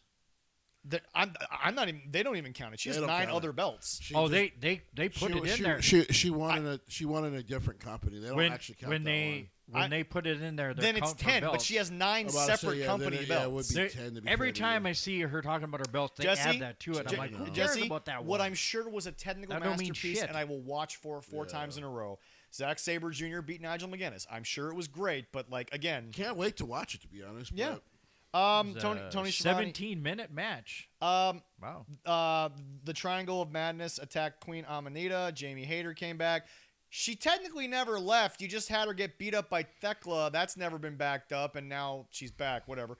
But hey, we had to wait till we were in London, her home and everything. Whatever. Of course. Now the match. Hey, at least it wasn't the pre-show. Oh God. Now the match that fucked everything up for your big return. Brody King and Bandito are the tag team champions. It's not just that they beat the Hurt Syndicate, they beat the Hurt Syndicate and FTR. So you couldn't have just given the belts to FTR and had Edge and Christian take something from FTR? I mean, come on, Jessie, you're given soup ingredients and you made fucking water. Like, what the fuck? It's right there. Not even salty water? That's actually pretty hilarious. He got water. That's pretty funny. Hot water. But Jessie, Brody King and Bandito, and here's the argument from the diehards. Well, it's going to be, but they've been on the show every week. Nowhere near these two teams. No. Nowhere fucking near these guys. The fuck you mean? Oh, wait. The Hurt Syndicate beat them up once or fucking twice. They didn't have a story with them. They just beat them up like they did everybody else. I guess it's nice they got the titles, but there's Okada beat Swerve. But there's no point to it. Congratulations to Bandito and Brody King. For getting some title, a title. That's nice, but what's the point? Okada beat Swerve, and Wardlow is now the 18th cousin of the Callis family. I thought he was the 20th member. All I'm saying is they got more cousins than fucking the fucking Partridge family. I can't wait to see why he's there. Oh God! Let me guess. He's felt held down by management. I was fucking. You know what question lost, I got a and Don came and You know found what me. question I got a feeling I'm gonna have coming out of watching this match? What? It's gonna be like, is this now getting to 2000s level of NWO, like bloated? This group. Oh, we've been way past that. The problem is we don't have any stars. The problem is the star of the crown jewel ain't even Okada. It's technically by booking Kyle Fletcher. Yeah. Tell me I'm wrong. It's like Tell me I'm wrong. It's like a gigantic family in Arkansas. You're not sure who is the uncle or Tony daddy or Storm cousin. beat Athena for the AEW women's title. You know what? Not even Tony Storm can make fucking this show palatable right now. And I don't know. I heard won by I heard this is submission. pretty good. Next up, MJF lost to Hangman because MJF got over. You know what? They've made MJF so predictable. Not bad, but predictable. Because it's like, Jessie, a guy who presents themselves as Maxwell Jacob Friedman is not supposed to be this fucking emotional. He's not. Some people have been telling me, well, Triple H Evolution, and I'm sitting here like, Triple H was never out of control emotionally in Evolution, and if he was, Flair brought him back down. Right. MJF has now been laughed into a title shot, threatened to fucking set Mark Briscoe on fire. Again, I'm fine with angles, but can we do an angle that might be reasonable? Not something that we know you're not going to do. Yeah. Like, seriously, stop taking it to a level that... Jessie, they were never going to pour bleach down FTR's throat, the Death Riders. Jon Moxley is never going to break someone's bones. And you were never going to light Mark Briscoe on fire. This isn't... No, guys. Like, believability. And then, page one... Yada Well, yada. they said that too. If stipulation aside, there's if the count out or disqualified, he would lost the title also. Wow, this was really a shocker. The lights out. Will Ospreay won in his home fucking town in a lights out match. Wow, this was a blood feud I fucking wanted to see. Apparently, he got taken out at the end though. Oh, he got taken out at the end. But yeah, by the team they just beat. So the Death Riders lose a big money match and still come out as the winners with the angle? What the What is this backwards Wow. bullshit? I can't wait to watch Forbidden Door on a much cheaper version. On Oh my replay. God! I'm looking at Let's this. see. I'll watch it free on YouTube. Oh like, my later if I God, feel like it tomorrow. guys! Wait a minute. I got to do brakes in my car. I'm going to do that. How does anyone tell me that this makes sense? Jesse, the Death Riders had one thing going for them. They were the group of the world champion. Now they're not. You know what they did to Evolution when Triple H lost everything? They broke it up. Correct. They could have done that. They didn't revive it until like 15 years later. Yeah. You know what happened when Shawn finally came back and he was no longer the guy? They broke up DX. And came back for special occasions. You know what they do to groups that have had some long term together, but they lose on like a huge stage? They don't keep going.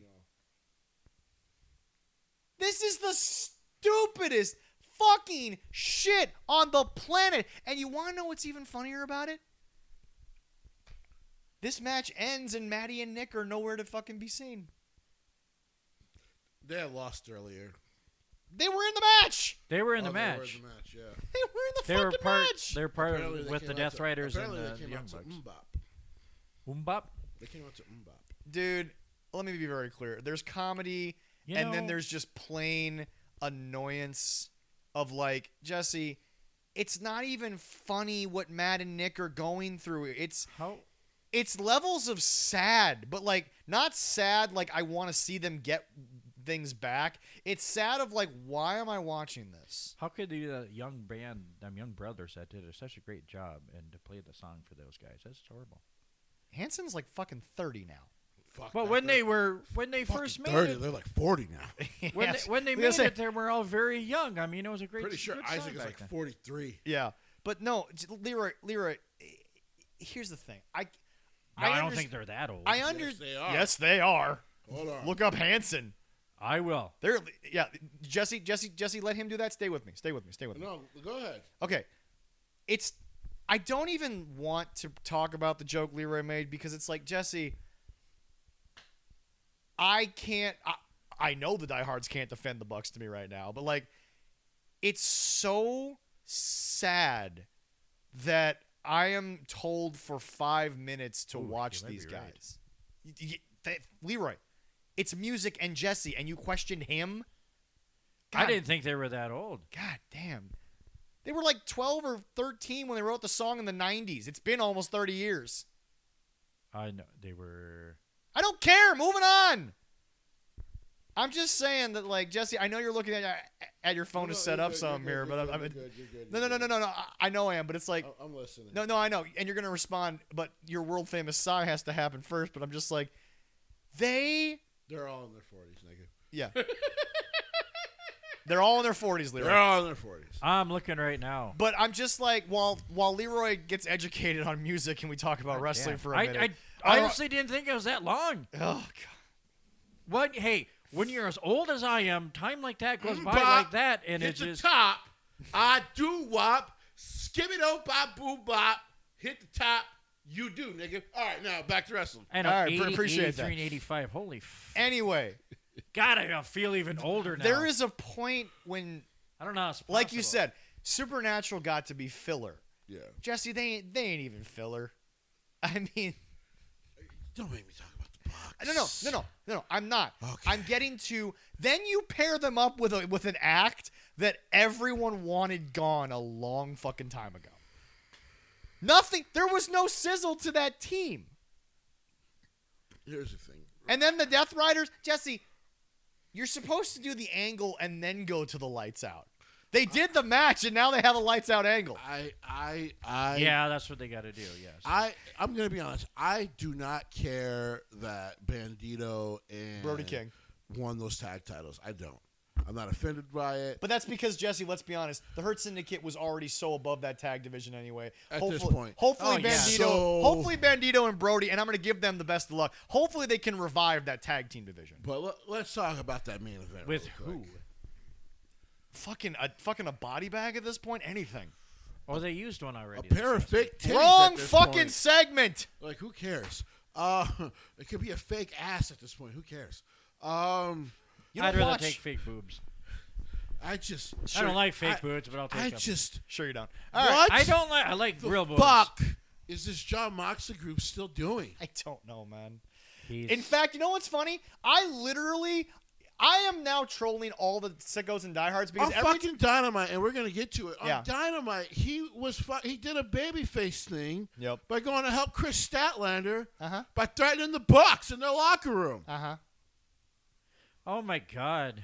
What? Why the do they hell? fucking exist? Dude, all I gotta say is, you To know what? Cause us headaches. You know what the best troll thing you can do to a diehard right now is every time that they defend an angle to you, just comment Death Riders. They won't answer you back because they know it's shit. They can't defend the Death Riders. They will talk about anything else on this show that is active. They're like, that angle's great. That match was great. Look at that. I'm like, Death Riders? That's that. No comment. It is the most fucking... Okay, it is officially levels of bad I've never seen in the wrestling business. Because, Jesse, there's not even a professional booker to be like, guys, we got to fucking do something. Like, we got to fucking just... If you're going to keep the group together, fine. But let's find something else. They're doing the same shit. There's just not a word... You know what? Fuck it. I'm a wrestler on the show. I'm going to walk up to John Moxley. You got something to say? Yeah. I'm going to go interview with your wife who conveniently ignores the fact that for some strange reason she won't do your fucking laundry and give you a fucking shirt. He don't want a shirt. Number 2, you got these 4 fucking losers. 2 of them used to be worth something. This one needs a fucking shave. And, do I know you? We all know who I'm talking about. And then I'll look at him and say, dude, just go away and go lose another fucking amateur jiu-jitsu tournament and leave us the fuck alone. You know what he's going to do? Nothing! He's not going to be like Jericho. Because he doesn't Go know away. what else to do other than his stupid shit. He'll pout. That's what he'll do. That's what his character does. He pouts. Yeah, I can't stand Go this away shit like Chris anymore. Jericho for a while and play with yourself and then come back. Well, now we'll get to that. Hey, Jesse, apparently it wasn't a 10-year deal. Because Jericho's basically might be on his way back to WWE by the Rumble. And I saw that. I wanted to talk to you guys about that. I thought that where was this 10 years? It hasn't been that long. Which is weird to me because I thought Dave confirmed 10 years. Didn't it's funny. Jericho say 10 years? Or was it Dave? Someone said 10 years. We I don't remember who. Jericho's the one. Jericho, Jericho's, yeah, he did say it, I thought. Brian Alvarez, Yep. Dave Meltzer, Yep. Tony Khan. They all said. So how long 10 has it years. been? 7 years? 3. So The company's not been around that Oh, wait a minute, long. 5 years. So somebody had an opt-out. So it was a 5-year Somebody contract with a, somebody realized that Mr. fucking Moneybags is liking his newer toys over his older toys. Somebody had an opt-out. So it was a 5-year contract with a 5-year outfit? It was probably a year-to-year contract with a Leroy, year-to-year opt-out. Leroy, okay. Leroy, let me be very clear. See, I let me be I very actually clear. respect Jericho less now. Let me be very clear. Leroy, quick When question. did you respect him? Leroy, hold on. Leroy, Yeah, okay, Leroy, all right, quick all right. question. Yes. I'm going to ask you this question, and I want you to answer as honestly as you now know information. Yes. What contract did Sam Darnold get from the Seattle Seahawks? What's his contract? 4 years. I think 3 to 4 years, I think it Well, was. It's 3 I don't years remember guaranteed, exactly. Four with an Da- da- da- out. da- da- da. It is a 3-year, $100 million deal. However, if you look at the actual wording of the contract, only Yeah. the first year is guaranteed. Correct. The other 2 are option years. Oh, really? Okay. It's a 3-year deal. 1 year is a team option. 1 year is a player option. because they're Christian- looking at what he did last year and hoping that he does it the same again this year. Incorrect. They are going to be drafting a young quarterback at some point. They're already looking. Oh, yeah. So they're ready to move on. Jericho signed that style deal in that, Jesse, is there a 10-year lifespan to it? Yes, but only if somebody agrees to that 10 years. Correct. So either Tony's done or Chris is like, oh, wait, Punk fell out of favor with him. this guy stopped talking to him. That guy stopped talking to him. That guy no longer wants to have a conversation with him. Can we find the call logs of Tony Khan and see how many times Chris Jericho has called him or sent him a message? Nah. Because if we get that, then we know. I'll No. just talk about it once he's gone. No. We just talk about The brilliance of Jericho He'll is just talk shit once he's out of he'll there. talk Well, all yeah. the shit in the world, and he'll forget about all the shit he said about. What I don't understand about these guys is, just, they said everyone said I had a 10-year contract, but I never said I had a 10-year contract, and we're all gonna go find the clip. But and we're gonna fucking post it to a show. And you're like, that's AI. I And have it's a just question for you. Okay, so just like your wife, you're full of shit. And anybody else Cool, that's watching. Okay, guys. Do we want Jericho back next year at the Royal Rumble? Yes. Just put him. He has to go to the Hall. Leroy, He two has things. to go I'm to the just asking. WWE Two Hall of reasons. Fame. Okay. Number one, that. And number two, because every single sicko will then come out and say, we never needed him. He was no good for us. I You know. know what the backlash But is going to They be. do it all the time, though. You know what the backlash is going to They be. did it to a 26-year-old Mariah May. They do it all the fucking time. So, Oh, hold on. Because I had a conversation about this. She said, I don't want to re-sign. Tony offered her, and she wanted to explore other opportunities. That doesn't give you guys the right to still shit on a woman who was all about you for 3 fucking years. You don't get the right. No, seriously, I'm mad about this. You don't get the right to shit on somebody who, Jesse, how many? I agree. Your favorite fucking sports team offers somebody a contract 3 fucking times. They turn it down 3 fucking times. They sign on the 4th. Like, okay, I'm sorry. I'll be the first person to say it. I'm glad the Twins fucking offed Carlos Correa. He didn't want to be here in the fucking first place. We were his 3rd fucking option. Don't fucking act like Carlos Correa ever wanted to be a Minnesota Twin. Good fucking riddance, you fucking piece of shit. You've been playing pretty damn well since you got back to Houston. So Yeah. fuck you, asshole. You never wanted to be here in the first place. Let me explain how this shit works. Somebody took the only offer in town. That was you. Jesse, I'm not even making fun of it, but at this point in certain guys' careers, the Jets are the only option for certain guys. Or the Browns. Or the Lions. Or the Lions. The Lions are good now. We have to be They're actually careful. doing pretty good. The Lions are allowed to have standards right now. But anyway, The Did you say they're Jaguars. allowed to have standards because they bested you guys by 1/2 a game. Technically they swept you guys, but Their time is coming. But because they I- They might but it's suck the again. NFL. Things can change in a dime. I'm saying right now they're allowed to have standards. But what I'm saying is that Jesse, Half the roster is injured. Jesse, and he sucks. all she said, Jesse, I'm not saying Tony didn't offer her a deal. Yeah. Of course she was offered a deal. Now, I did put a comment out that said they never offered her a new deal. I wasn't kidding. They offered her a deal. Then she decided to say, let me go see what this is. She never said no. She said, let me go see what this is. And then you guys fucking ghosted her and made her think she wasn't good enough. All this is proven. When I say they didn't offer her a new deal, apparently Tony Khan doesn't know what negotiations are. It's only No, he don't. It's only I can outspend you, so therefore the negotiations, Tony, aren't you offer money, someone accepts, you move on. It's you offer money, somebody comes back to you with a counteroffer. Mariah May, simply put, wanted to jump on a momentum that she just built and see maybe they finally want to give me a shot. Right. Maybe I finally did enough. Stephanie Vaquer did it. Oh, she was no good. Sure, whatever.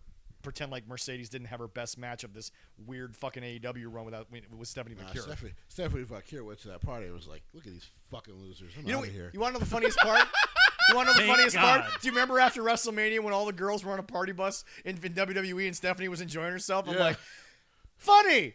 Maybe after the professionalism, we can still have a little bit of fun. Because she went to that party. She was like, man, fuck these niggas, bro. you think I'm a side with y'all? Hey, Sean, how much were you offering, cuz? But Jesse, now the difference though is that Mariah May legitimately did what any independent contractor does. They went and looked at options. It's not her fault that Tony Khan said, "You don't want to sign with me right away without talking to anyone else?" Right. Jesse, that's what bothers me about these people. Guys, we all know Chris is a totally entity unto himself because he's put all this shit out there. Right. But Mariah didn't do anything negative. No. She didn't fuck with anybody. She simply said, okay, this is the offer on the table from Tony Khan. Let's go see what WWE wants. Shit, Ricky Starks didn't even get that. You're right. He was just forced to sit on the fucking sidelines. And by the way, Jesse, He's having fun at home. Not. And by the way, Jesse, it's come up for the 15th fucking time. By the way, Keith Lee is healthy. I was literally about to say. Keith Lee is 100%. Keith Lee put out a video of him doing a fucking moonsault in the ring the other day. 2.5 years he's been off TV. Maybe Keith Lee. Follow me, diehards. Follow me, because I know you. I know you watch. I know you listen. I know you do. Follow me for a second. Maybe Keith Lee 2.5 years ago had this weird thought. You know, they're treating my wife pretty well over there. Right. She's getting a lot of screen time, getting a lot of opportunity. It's Triple H, it's not Vince. Working with Tony, right. Working with Chelsea Green. Right. That's a big deal. Right. Chelsea brings a lot of eyeballs. Right. You know, maybe let's go back. I'm healthy. I'm good to go. And then Tony turns around and gets wind of it because, yeah, WWE's got the leak in the thing. Triple H has all these spies all throughout everything. No, that's Tony. Because now, here's another thing. He's afraid. Jesse, how dare the WWE add injury time to a man's contract? Oh, wait, that was AEW with Danhausen. Uh-huh. Didn't they re-sign him, too? No. He's not re-signed. They just added contract. He has not taken their deal, but they've added time. They added his injury time. So now he is Ricky stuck. Starks. He's stuck. Because guess what happened? Tony Khan got wind. Oh, The Rock likes Danhausen. Mm-hmm. Danhausen might have some of Danhausen's people might have talked to Nick Khan. Because, by the way, he's allowed to talk to his people. He's not allowed to talk to Danhausen. Hey, Jerry Jones. That's how it's supposed to work. That's how negotiation with agents work. That's how it works. You can't always talk to the talent, but you can always talk to their representation. And now he's being forced to sit at home. And some people wanted to throw that back at SRS, and SRS was like, no. We gave WWE all the shit in the world for what they did to Dakota Kai. They fucking deserved it. I saw it. Everybody gave them shit. Yep. Probably one of the reasons they stopped doing the thing, because fans were like, yo, what the fuck was that with Dakota Kai? And Triple H couldn't answer them. Yep. So, so WWE caught shit for that. But when it we also never defended it. No, I was never a fan of Vince doing that shit. Let them go. Let them rehab. Let them do spot shows and get paid. I said it. Now, here was the thing. Oh. Now, we learned about certain wrestlers and why they ended up staying under contract even though they were injured. Yeah. And I give and for the certain wrestlers, Maria Kanellis' husband. Yeah. Because rehab. Because Stephanie, out the kindness of her heart, was like, I'm going to fucking take care of you. Yeah. Because you seem to want to do better for your family. How did the kids turn out the way they did? God, I don't know, but God bless Jesus Christ for that. I don't know. That makes me believe in a God that those two kids because turned out. how Shane and Stephanie turned out so decent with their parents. Fuck. Anyway. They learned from seeing their parents going, what? But they're just decent people. Don't let me be like that. We fucking ripped the WWE for saying, we got you 9 more months. What do you mean? You haven't used me? We got you 9 more months. Sit at home. Collect your little check. I've actually applauded Nick Khan for changing that policy. Here's the thing. We're not going to use you, Shayna, as a talent. What do you want? She just talked about this on her thing. We're not going to use you as a talent. Yeah. So I'm not going to offer you something because I'm not going to lie to you. Yeah. They told her we can hire you on as a coach. Yep. But it depends on what you feel like you have left in your career. She was like, I fucking appreciated that. Yeah. Because at least he was honest. Like, I'm not going to lie to you. We're not going to use you as a talent. Yeah. We're not going to let Triple H use you as a talent. Okay. All right, then, you know what? I'm going to go do some indie shit for a while. But I would like to still maybe do the coaching shit. That's why she's still allowed to go into the building and all that when she's down there. Right. Because at least he's been on. Business is fucking tough. But like I said in I thought Moneyball, they put it the perfect way when Brad Pitt was just like, listen, I have to cut these guys clean. It's a lot better to not get too personal with them when I know I'm the person that have to send them somewhere else. I actually liked how they portrayed it, and they didn't over Hollywood it when the players got cut. A lot of the players were just like, okay. It sucks, but it's business. I get it. Who do I got to call? David Justice shows up, and yeah, in the movie they portrayed him a little wrong, but like David Justice had played for the Yankees. You don't think David Justice didn't watch George Steinbrenner cut half that team every year that David Justice was there and yada. Like, and really that whole interaction was just, and maybe it was played up a little bit for Hollywood. Yeah. Probably was, but that whole situation apparently was based off of a conversation he had with the original guy. Yeah. The original Billy. Yeah. Which was just like, listen, you think I'm paying you this much. I'm not paying you that much. No. The Yankees are paying 80% of your salary to play against them. That's what they think of you. They don't give a fuck about you. No. But that's the thing. Yep. It's very funny to me. I always look at situations and I hear the talking heads. By the way, folks, stop complaining that sports media is nothing but talking heads now. The ratings clearly show. If Stephen A. wasn't bringing in ratings, he wouldn't be making $100 million. I'm about to say he would be making $100 million. So like, I don't get it. They're all talking heads. Yeah, but people watch it. So like, okay, yeah. Sorry, we are where we are. Sorry that 100,000 people on Twitter don't like something that 100 million people are watching. Well, to be fair, Denzel Washington calling him a piece of shit was kind of funny. It was hilarious. I love Denzel Washington too much. But anyway, no, it's so like, do I. But no, it's like, guys, I understand what the talk, but like all the talking heads are out there, Jesse, and they're saying players, it's all about the guaranteed money, the injuries, this and that. I don't know why more GMs don't go to certain players and say, look, I still got to put a full roster on the fucking team. So what if I give you $20 million less and you get $20 million more guaranteed on the number we've already talked about? Here's how I know it would probably work. Here's how I know that has happened, because Tom Brady did it for the last 12 years in New England before he left. Yeah. His money was guaranteed. Like, the owner basically went to him, listen, Bill's not going to do it. We're under a pretty tight strap of a cap. Yep. We know you got your deals.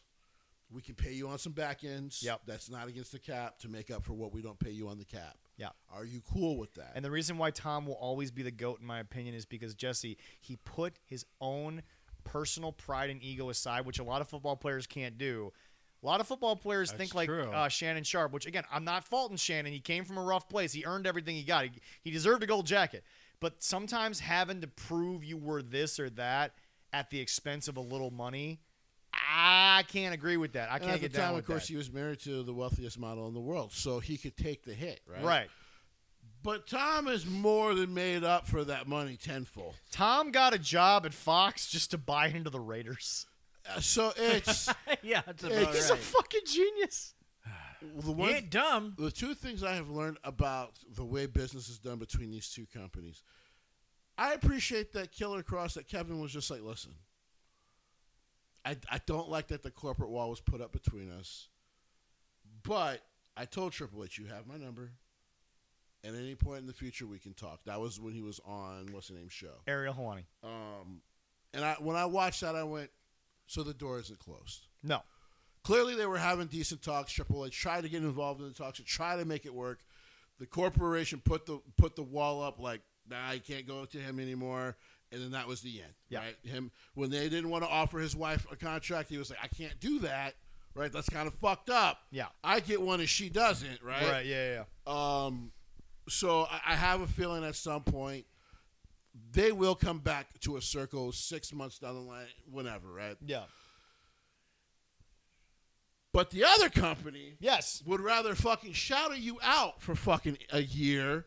9 months, I heard. Let your shit expire, and let everyone think, oh, he wasn't around because he was hurt. Jesse, the fuck? The biggest thing the diehards want to fucking not acknowledge is because the guy can't do confrontation. That's basically he can't do confrontation. See, the diehards want to pretend like reports about. Just real quick before I let you finish, real quick. Yeah. Do you think Shad was that happy to have to sit Urban Meyer down and be like, "You're a fuck up and you're fired"? No. He invested a lot of money in Urban Meyer. Urban made a lot of money off Jacksonville, even though they fired him. Remember, coaches' contracts are fully guaranteed. So he still had to pay him. But he sat him down in the office after his bitch ass flew back from Ohio. He's like, I cannot do this with you not only that, but let's also think about this. Urban Meyer, for whatever that's worth, he went right back to Fox. He was on the next fucking college basically, season. almost like a fuck you to Shad. Yes! So Shad basically was like, I will eat this money, but you're fucking fired. That's not easy for a billionaire because he had to pay him like $100 million. There is over $1.7 billion being paid to coaches from teams they're not on. Correct. That's crazy. Fuck. That's real. I know. I'd love to get a piece of that. All you gotta do is convince a fucking shitty team that I deserve a chance to turn your franchise around. They give you a 3-year deal. You suck after one so bad that they need to find a scapegoat. They fire you and you're still getting paid. Poor Shad saw everything that he had done in college and thought, okay, well, to be fair, the Belichick coaching tree kind of came from this. These guys learned this way. He's actually kind of from that tree a little bit and from the Belichick tree. Yeah. I guess if I give him a little bit of power, this could work. Mm-hmm. And it didn't work out. But guess what? At least when it was time to cut the cord, a businessman goes, fucking cut it. Yep. I'll bleed a little bit, but we're cutting it. Yep. Yep. And give WWE, like I said, it's not easy. It sucks. Listening to Sonya on her podcast, listen, it was not easy to hear. We'd rather have you as a coach than the talent. That hurt to hear. You know what's really interesting, because I recently saw a TikTok on this, and it's something that the average person doesn't know. Right now, Leroy, Jessie, and I, we all technically work in one state or the other. Correct. We pay taxes in one state. Okay? Thank God, yes. Right. Do people not realize that if you're a pro athlete and you sit there and you say, spoiled brats fighting over an extra $5 million, Jesse, how much does an agent make? Depending on the contract, it could be $5 million. How much does a trainer make for a pro athlete? Could be close to $1 million. Do they not also realize that these players will play in arguably 7 different states over the course of a year? Correct. And they have to pay taxes in every single state? Right. Mm-hmm. Everyone's like, Texas has no income tax. Yeah, but they got to play in 9 states that do. Yeah. So guess what? Sometimes that $5 million, that's a big fucking deal, because that covers this bill or that bill or that. Yes, some of them overspend. I get it. I'm not going to pretend like they're on the same level. But at the end of the day, the percentages do actually match based on what you're doing. Right. So you kind of have to. So like, imagine all that. Imagine. I tell people this all the time. When you want to rip a pro athlete, okay, cool. I'm a pro athlete. Cut me. Cut me. You're cut. By the way, you. Hold on.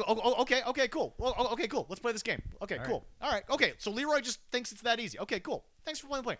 You've met my 4 kids. Yep. You've had dinner with my wife. Yep. You met my mom. Yep. Thanks for making sure that I can pay for my friends to go to college and get them out of the ghetto, get them out of the tough life. Okay. You're doing it as a joke, Yes. but in real life, that's a daily thing. Oh, yeah. You don't mind if I show you? Sure. Go for it. Leroy, I love you. We've Yeah. known each other since 2020. Yeah. I'm letting you go out the podcast, brother. I know we're finally making money, but this did not work out. You're gonna have to talk with Kathy, but yeah, I'm gonna have.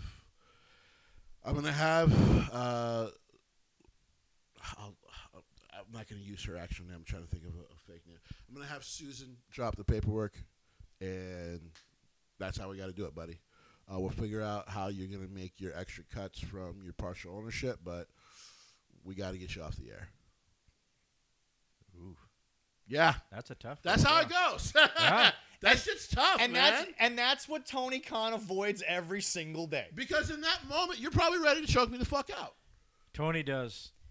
Because that was a Tony, scene. am I Remember, getting that was used? the scene in Little Big League when he had to cut Jerry, his favorite player, and he told him, "I wouldn't trade your baseball card." And the guy goes, "So my wife's gonna be okay because the owner likes my baseball card." It's a tough thing to fire somebody. I've Tony had Khan to do it. Tony Khan is you call him and it's like, hey, Tony. No, Tony doesn't do anything. He just avoids you. Oh, no. You call him and you leave voice. Tony, this is like the third call. Just wondering when I'm gonna hear back from you. Meanwhile, it's the same 2 months guy later. that when you're in his good favor, he just wants to be your best friend. He wants to smoke with you. He wants to have dinner with you. You text him, you don't get a Tony's message sitting back. there jumping up and down with you at the success and all this other stuff. But the second you show interest in something else, because here's the deal. We can give Chris all the shit that he rightfully deserves, and I still feel the way that I do. He's ruined his legacy. I am fucking on that train. So am I. But guess what? Jesse's right. The legacy still is he has to go get in the Hall of Fame. Correct. He has to. And He will get there. Yeah, I totally agree. And Chris turned around. Just like Daniel Bryan is going to go. So all this anti-WWE eventually. shit will not last too long. Yeah, it's not going to last too much longer once Tony is done playing with that toy. Correct. And by the way, Tony, let me break this news for you. That toy is already somewhat broken. You can't play with it that much longer. Nope. So I hope that's not a fucking thing you're hoping on. People don't understand, But Danhausen is literally sitting there, and everyone's like, he's getting paid to do nothing. And yes, on the show many times, we've sat around and said that, hey, that would be nice. But at the same time, we also say that from the perspective of that's what we would do. We're not Jesse, right now, we watch this. We watch not the fan accounts. Right. We watch the personal accounts of how many fucking people in this business, the grind that they put on, the things that they go through, and the tears that they're putting on those personal accounts of their biggest fucking moments. And you know what's funny? Those moments are happening in a rec center. Right. Can you imagine them being told, just sit at home and collect the check? Jesse, I'm not going to give away the name because we obviously have a lot of business going on with that person, but I'm just going to use this. Wasn't born in this country, came here, didn't speak the language, had to go through all that. Right. And now he's one of the biggest stars in a region of wrestling.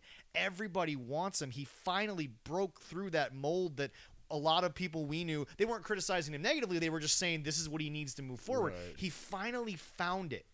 He finally did it. That's the American dream. Correct. Okay, now sit at home and just collect the check. Collect the check, yeah.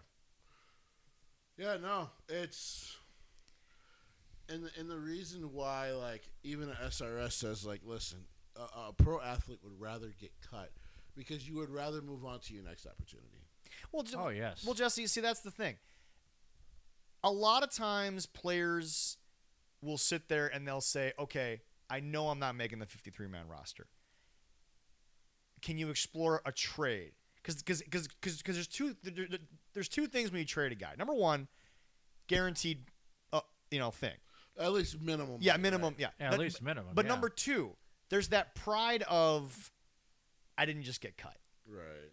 But then there are players who, Jesse, I think Micah would take a cut tomorrow. Because then it doesn't benefit Jerry, and he gets the pick of where he wants to go. People forget Peyton would have welcomed a cut when they were basically holding on to him while he was hurt. In Indianapolis when he was hurt. And then and they finally worked out that deal to Right. trade him to he did get cut, but the problem is what you're referring to is Jim being the impulsive guy that he was. He held on to Peyton a little too long. He did trade him finally, but it was just like.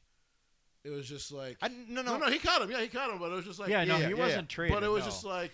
But it took a lot to cut. It took a lot for you to do it when any other player, you could have cut and not hurt anything, and you could have did Peyton the same way, and you knew Peyton didn't want to come back there. You knew it.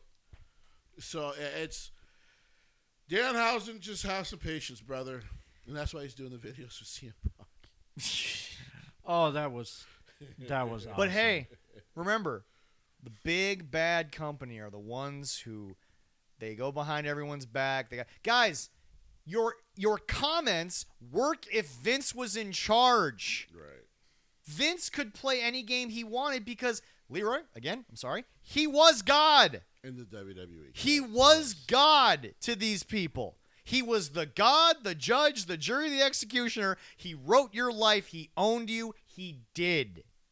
Right. But now that you have a new regime, there are guys in Vince's place, but it's not the guy you keep saying is doing all these things. Correct. Triple H has a lot to be criticized for. There's some bad booking. There's some terrible answers to questions. Yeah, some awful answers to questions. But the truly fucking awful. But the shit with Karrion Kross, that's not a Triple H folly. The way it's gone down, it's not Triple H's fault. No. No. But again, Karrion Kross pretty much said, through everything that went on, I pretty much knew where this was going. Shayna Baszler got told to her face, here's what we want you as. Sorry, if you have other aspirations, we can work something out. Okay, that sounds a lot like a company not run by Vince McMahon. Oh, wait, this company isn't run by Vince McMahon. No. Meanwhile, the other company is...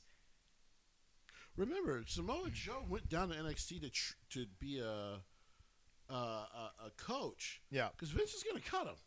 Yeah. And Triple H was like, wait, no. I can use him. I can use him. Don't cut him. Put him under me, and I'll take care of it. Yeah. Like, and that's why Samoa Joe is always so appreciative. He might take the funny shots every now and then, but when he gets into interviews, he's so appreciative of Paul Levesque. Because it was just like, listen, Vince could have basically been like, I'm done with him, and that would have been it. You know, I would have been on the street hurt. You know the wrestler who actually did get told the same thing Shayna did and then used that as fuel to go sign somewhere else? That was Eddie Kingston. Correct. Now, Eddie's been a little up and down, in my opinion, based on a lot of things, because I think there's a lot of ways that I can look at Eddie and say, I think you've done a lot more harm to your career than, you want to admit on a personal level. Because, Eddie's taken a lot of pot shots that, were, beneath him. That's the other thing about AEW, right? It gives wrestlers a license to take pot shots. It's not even that. That to the side. But hold on. You're still recovering from this fucking... Are you denying it, though? Are you denying that they don't give you sort of this, freedom to take pot shots? Well, yeah, but we all watched the goddamn press conference. That was going to continue. Yeah. That's why, they took the shot before they ever had the press conference. Yeah, because the Bucks took shots before then. So how far back do you guys want to keep going with who took the first shots? We made $1 million without WWE, and everything you ever did that made you that $1 million was WWE related. Yeah.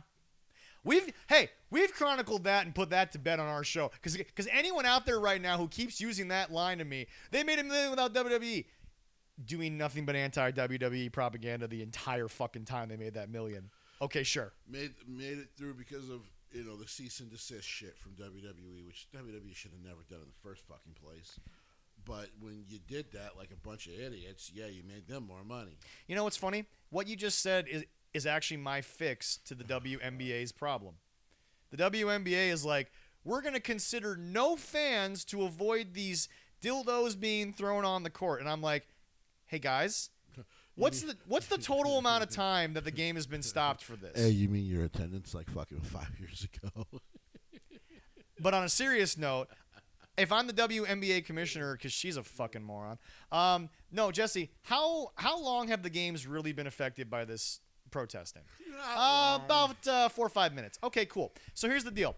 You have every right in your little bag of tricks to take these people and charge them with assault, because it's a felony. Correct. So you know what you do? Don't be the morons who are going to keep the payers out. Don't be the idiots who are giving in by removing the fans. You know what you do? Let them do their thing. And here's how you acknowledge it. Hey, they were taken out by security. Guess who met them outside? Their ride is to the police station. Wait, why are the cops here? Oh, yeah, just so you know. That's assault. That's assault in this state. And Jesse, when 4 or 5 people get real felonies on their records, I'm pretty sure it'll fucking stop. Right. It should. If you're WWE, if you just had let the Bucks do their little thing like you had a bunch of other people, don't think they would have made that much money because they would have just fallen into the place of everybody else. The Bucks became the groundswell for the anti-WWE crowd because they got the cease and desist, because everyone said, Jesse, they're our guys because WWE's so afraid of them. Look at this. That's what happened. I know.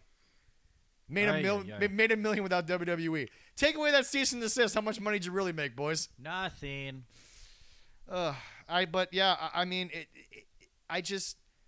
There's 2 companies here, and much like the way politics gets skewed, one side is doing all this stuff, but they're revered for it, Jesse. There's a way to spin everything they do.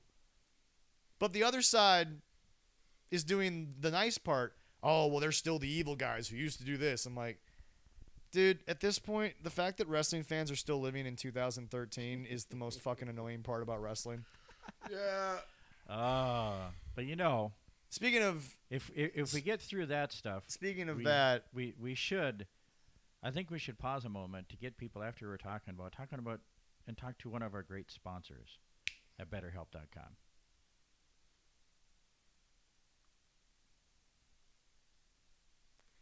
Whilst I appreciate Leroy doing the BetterHelp ad there, you once again ruined my opportunity, because now I got to get really sentimental, and Jesse's not going to like it, and BetterHelp would have been better here. But you know what? You put it there. Well, so here we go.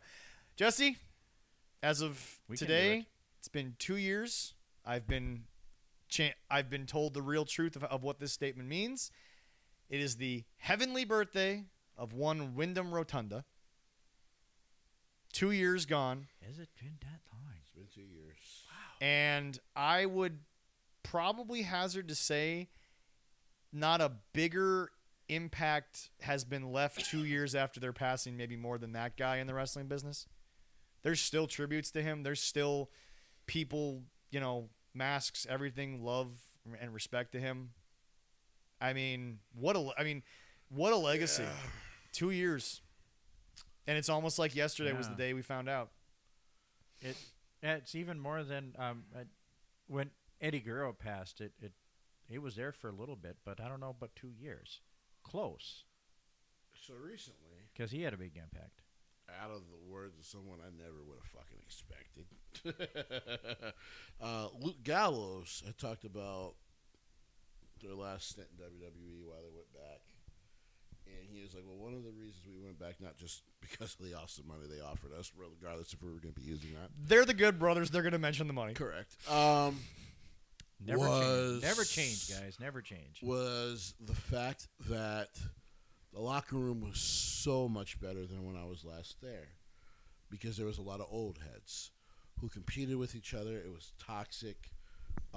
It was miserable. Because remember, he was there as Fake Kane for a while in his younger days. Yep. And by the way, he's actually a little taller than Glenn Jacobs, which is fucking wild to think about. And so he was like, I remember when I went back, and the 2 locker room leaders, he was like, they don't talk about it much, but the 2 locker room leaders were Roman Reigns and it was Bray Wyatt. Roman was kind of the big brother, the kind of stricter big brother, but the big brother trying to, he protected everyone from Papa, from Papa Vince, right? He was like, but then there was the fun uncle that you could be having a really shit day. Vince is just in your fucking ear, but you heard the laugh as he's walking down the hallway, and you felt that big arm around your shoulder. And it was like the world was lifted, because he always had something super positive to say. He was always going to make you laugh. He always ended it with a nice little peck on the forehead. It was always, bro, it's going to be a better tomorrow, and I love you. And he was saying, I think about that a lot. He's like, since his passing, because he's like, there's still good locker room leaders in WWE. He's like, don't get it twisted. Roman, he's like, AJ has picked up the ball a lot. He's like, Cody's a great guy there. Charlotte for the ladies, because he was really positive about Charlotte. He was like, Charlotte is mother hen to that locker room. He's like, her, some of the big stars sometimes butt heads, but that's mother hen. She protects the ladies in the locker room. Though, are they going to have their tiffs like she did with Tiffany? Sure. And by the way, according to Unreal, that seemed to be squashed really quick. I was going to say, what I noticed from that whole thing was Charlotte forgave it whether or not Tiffany went and talked to her or not. So good on Charlotte for being professional. I think it's good. Triple H is nipping that in the butt and say, we got to take care of this. Well, but what he's saying is that, and I got the same sentiment. It seemed like she, pretty much from day one, or as soon as the curtain got pulled and the lights were off, she seemed to just move on from it. Yeah, she seemed to not have an issue with it from the start. And I think in the moment, I think anybody would have a reaction. Oh yeah, but she seemed to move on pretty quick. I think she has learned over the years, right, and evolved but to anyway, where she is now. But anyway, so, yeah. But anyway, back to your point. So, and what he was getting at, because we were close. This was a couple of days ago. I guess he did that interview. And yeah, we're closing on this date. Yeah, he was just like, there still has to be a massive hole. He's like, regardless of Bo there or not, because he's like, Bo is such a great guy. Well, you look at how much he revered his brother. But what he was saying was like, Bo was by his brother's side most of the time. Yeah. But Bo was usually to himself. That he's like, I cannot imagine how that family tries to get through every day without that massive presence. And then really quick, it was asked of Roman Reigns, because we're now at the date. And Roman said he tried not to get choked up. He was like, every day I miss my big brother's laughter. He's like, and I'm not talking about my brother Rosie. He's like, I'm talking about Bray. He's like, I miss hearing that laughter as I came through the halls. It's times like this where when I think about him, I'm not ever going to pretend that like I knew the guy, but I think about him and what he meant to that section of the wrestling business. And then I think about the people that we've come to know.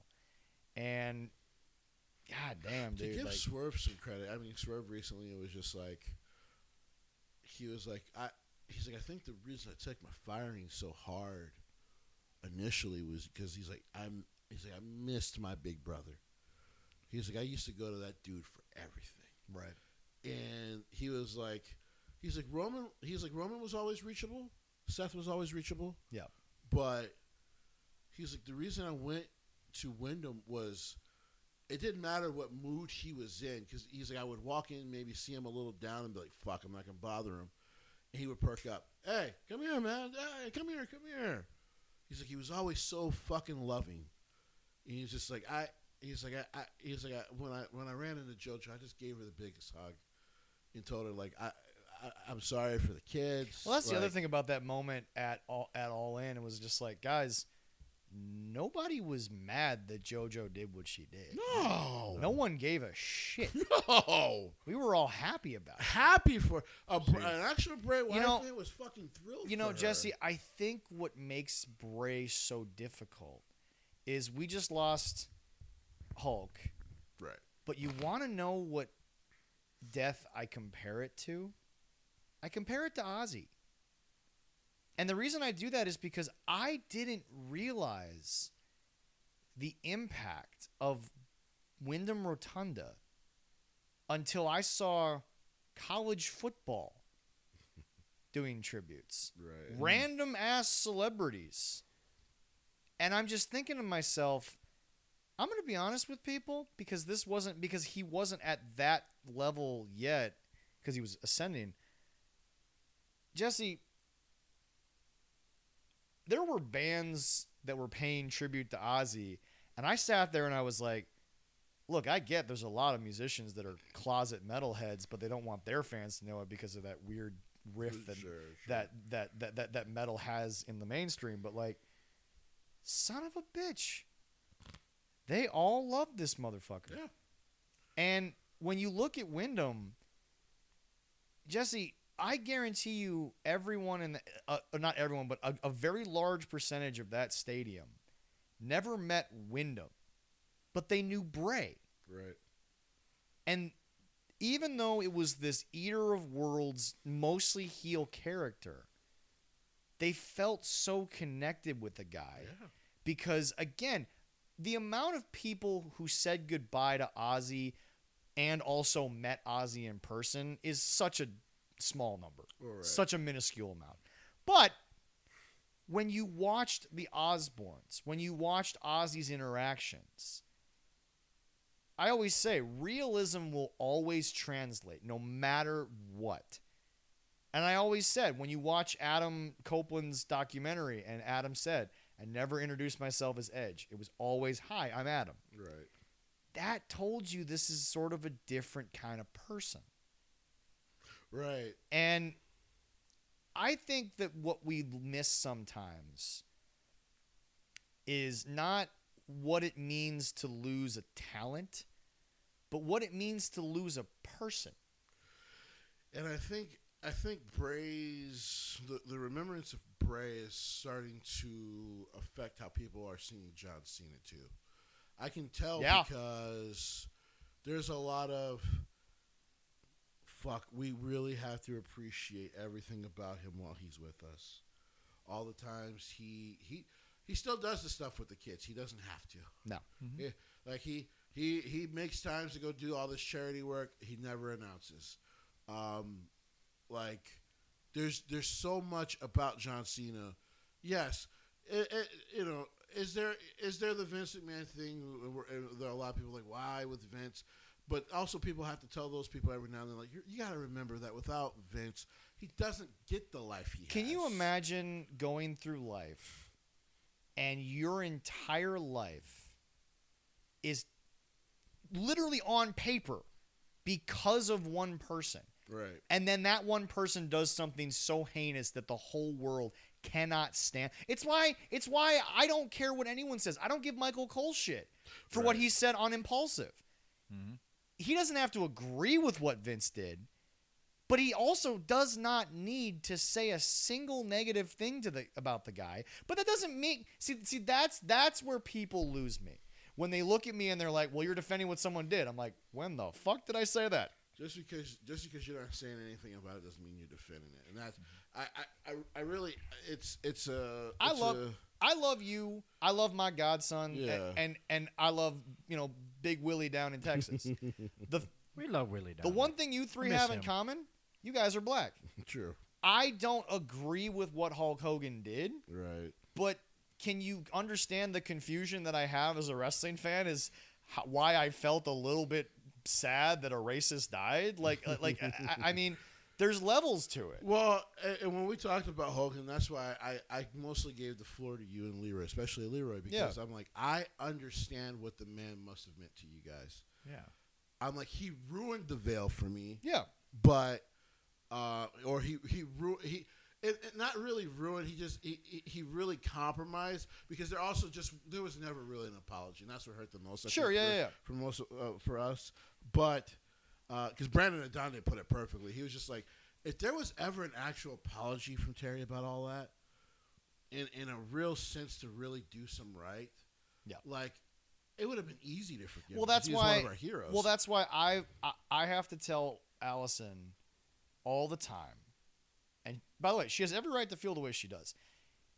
I can't hate on Michael Vick because that guy reminded me of when the NFL was still fun. Sure. Oh, yeah. That guy also reminds me of a video game where the character had no business being that good. But the player was that good. Every single person play.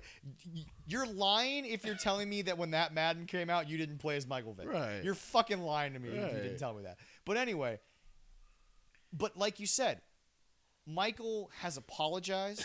He didn't get out early. He got a much longer sentence than he needed to because he was a celebrity. That's one time they did kind of fuck somebody over for being a celebrity. That is what it is. Like everyone said, he only got 2 years. That charge is normally like 6 months. Correct. Uh-huh. And I love animals, and maybe the charges should be worse for animal abusers, but like, yeah, It was not usually 3 years. Right. So anyway, but like you said, I have to appreciate Michael for the fact that he's done everything that he's done to make up for it. Right. And he's also still important to the game. Because, like, I say this all the time. You did it with Sterling Sharp. Michael Vick can't be a Hall of Famer? Oh, sure he can be. He can. His impact on the game didn't mean something? Listen, Brett, listen. And by the way, they can't keep waiting on Bray. They're going to put him in the Hall either this year or next year. Yeah. I really hope so. We cannot keep waiting.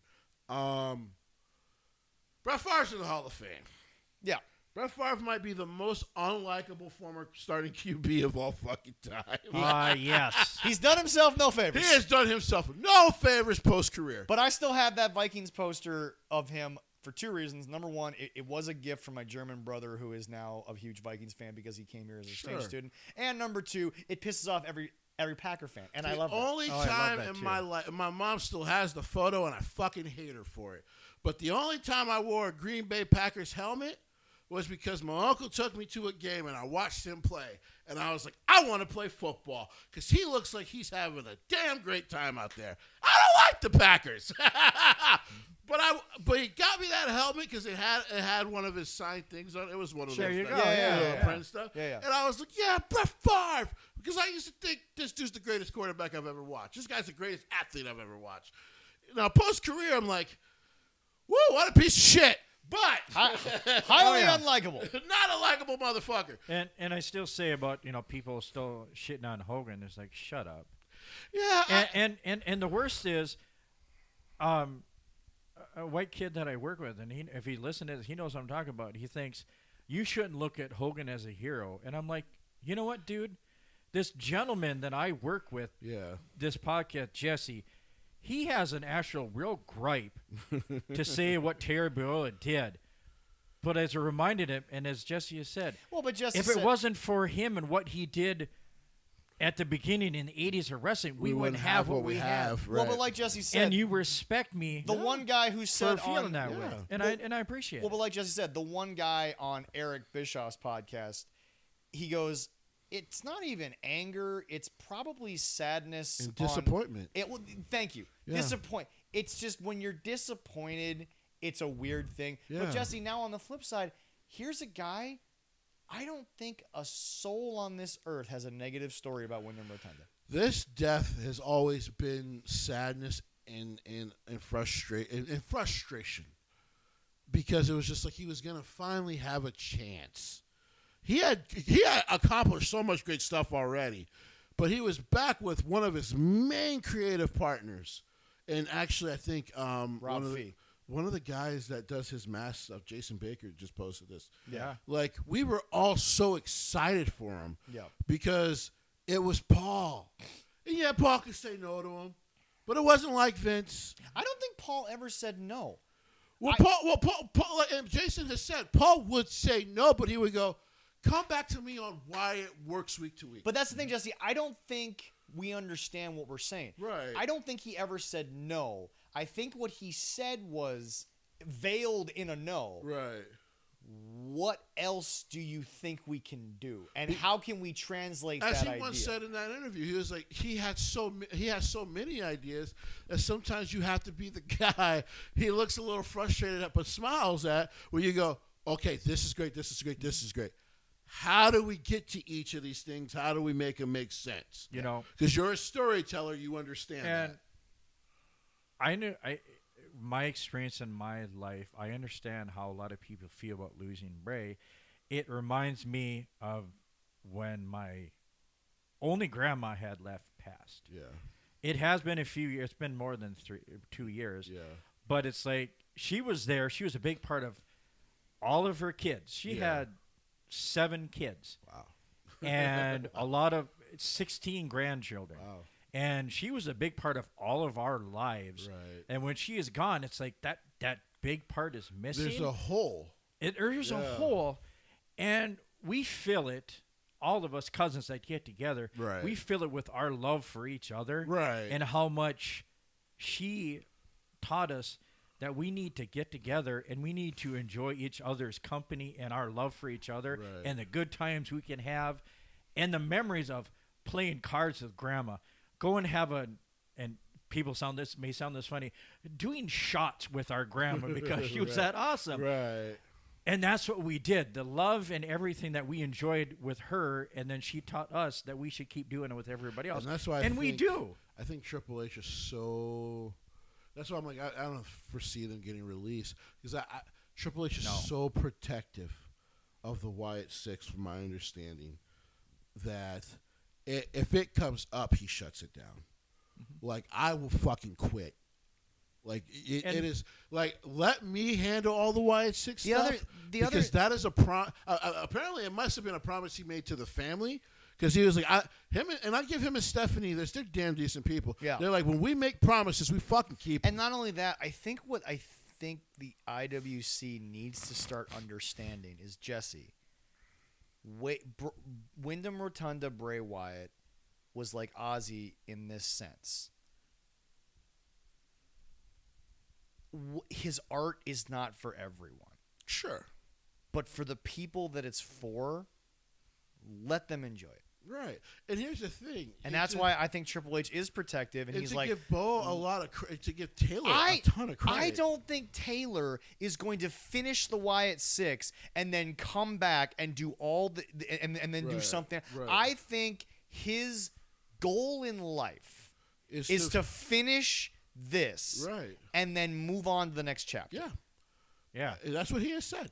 And you know what? It's going to be awesome. And you know what? There's nothing wrong with taking a little TV time to let something like that happen. And the part that everyone misses in the IWC, going back to the beginning of the show where you guys don't want to look at it from this lens, Jesse, it's elevating 5 or 6 other people at the same damn time. That was the whole point of his return.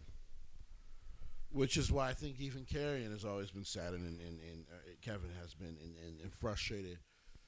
His whole plan, and he told Triple H, I want to use what I've done, and we can do it through extra elevation, winning championships in the future, beating like Roman Reigns in the future, which was a part of their plan, him beating the Tribal Chief. Oh yeah. Beating whoever, Cody Rhodes in the future. So me and Alexa, because she wants to do it, elevate people behind us as we're on our last whims in this business. And the saddest part about that is sorry, Leroy, go ahead. And it's her last one. Wyndham, he might go for a little bit more after he's done with Uncle Howdy, but also Eric Rowan. It's kind of his last run. Well, the other thing about it is that I think the other problem that the IWC needs to also understand is that, Jesse, sometimes to elevate others, you need to be the star for a moment. Mm-hmm. Because that's the thing that people had about Alexa and Charlotte winning the tag titles, and I was just like, yeah, but guys, don't they need the titles in order to drop it to a team that matters? Correct. That is true. Don't the Wyatt Six need to be the champions to grow the tag division? Which, by the way, grow a tag division that, Jesse, how many more times do you have to tell everyone it's the most healthy tag division in all of pro wrestling? Since we're on Wyndham right now and Bray Wyatt, I mean, come on, the last 2 weeks of SmackDown. You got Nikki stalking the women's champion. Yeah. Both of them. Yep. You got she's a scary woman. You got love it. You got the tag team champion stalking the tag teams. And interestingly enough, you have Redbeard stalking Solo. Uh-huh. And interestingly enough, you have Uncle Howdy stalking Solo and keeping his eye on Drew McIntyre. I'm like, something big is about to happen here finally. And like I said, that's why I've been like, this.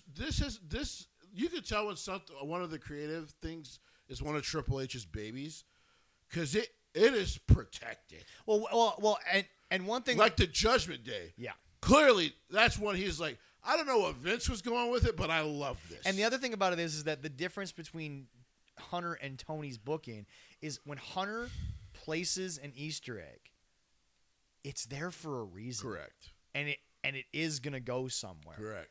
And that's the beauty of, and I'll bring up your not favorite band, obviously, but one of your favorite creative bands right now is people are now starting to see the life outside of Sleep Token that the guys have. A little bit, yeah. Between the Ozzy tribute show, between Three's band, Four's band. I will not use their names. Please stop asking me to say their names on the air. They've asked me not to through their art, and I will not do that. That is the only thing that I can give them that is fair.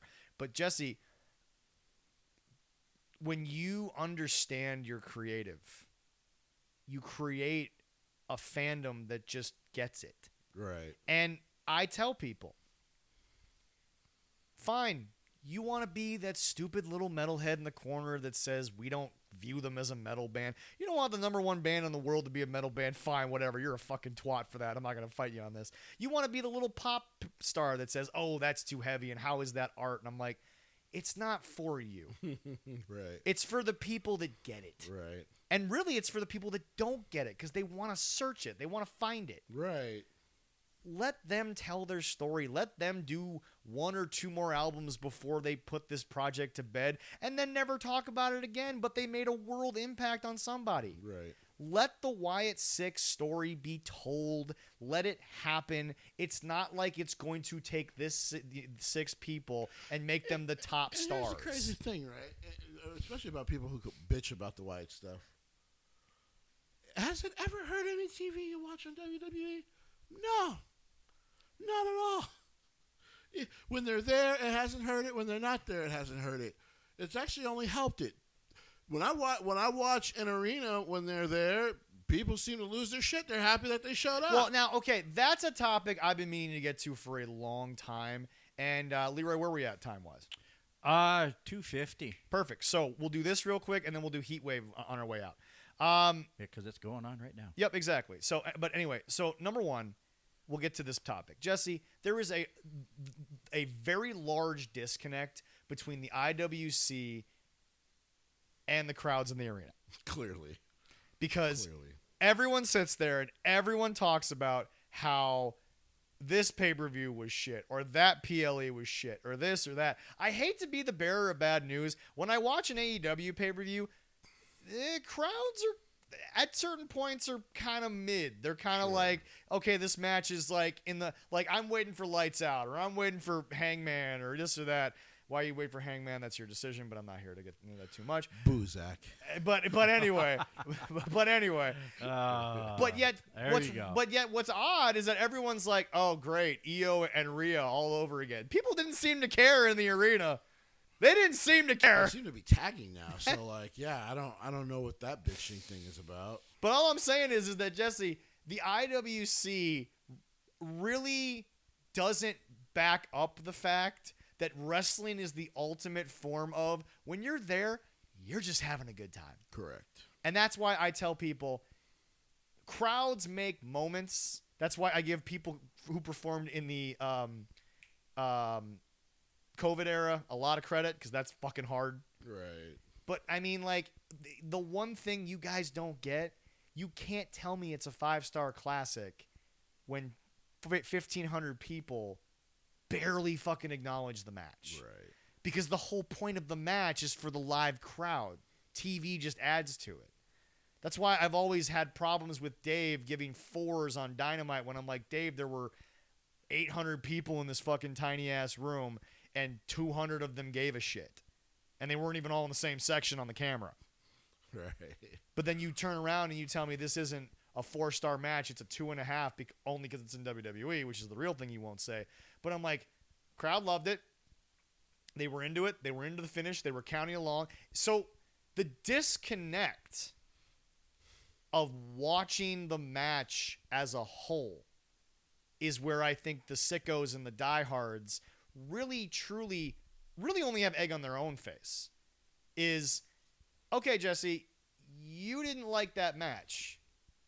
Does that mean that the 700 people who are standing and applauding when the match is over in the crowd when you're at home on your couch, do you think they didn't like it? Right. No, you got to be able to, as a fan sometimes, especially when it comes to live stuff. Yeah.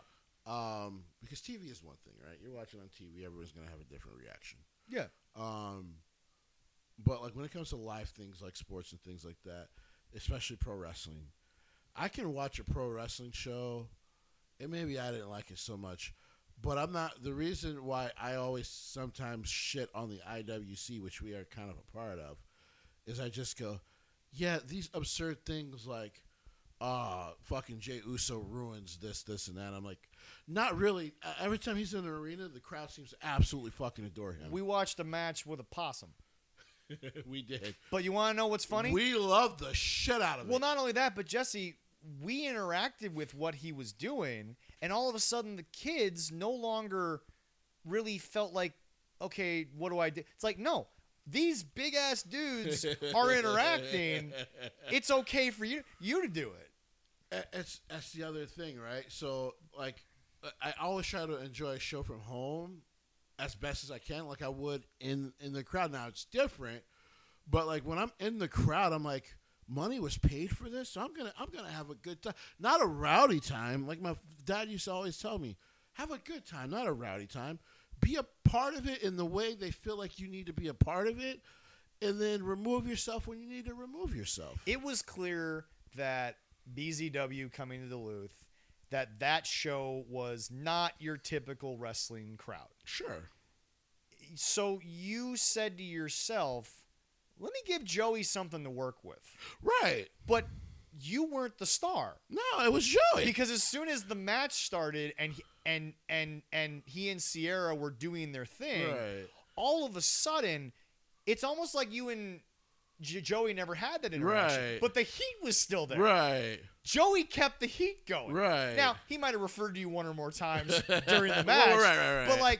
But like you were no longer the focal point. And I loved it too. And, you know, DPW creator, Discover Pro creator, Eric kind of showed up to that show as well. Yeah. And he was just like, man, you're a lot of fun to be on a show with. I'm like, I keep telling you, come to wrestling shows with me because, like, one of the things I have always understood, do not step on what they do.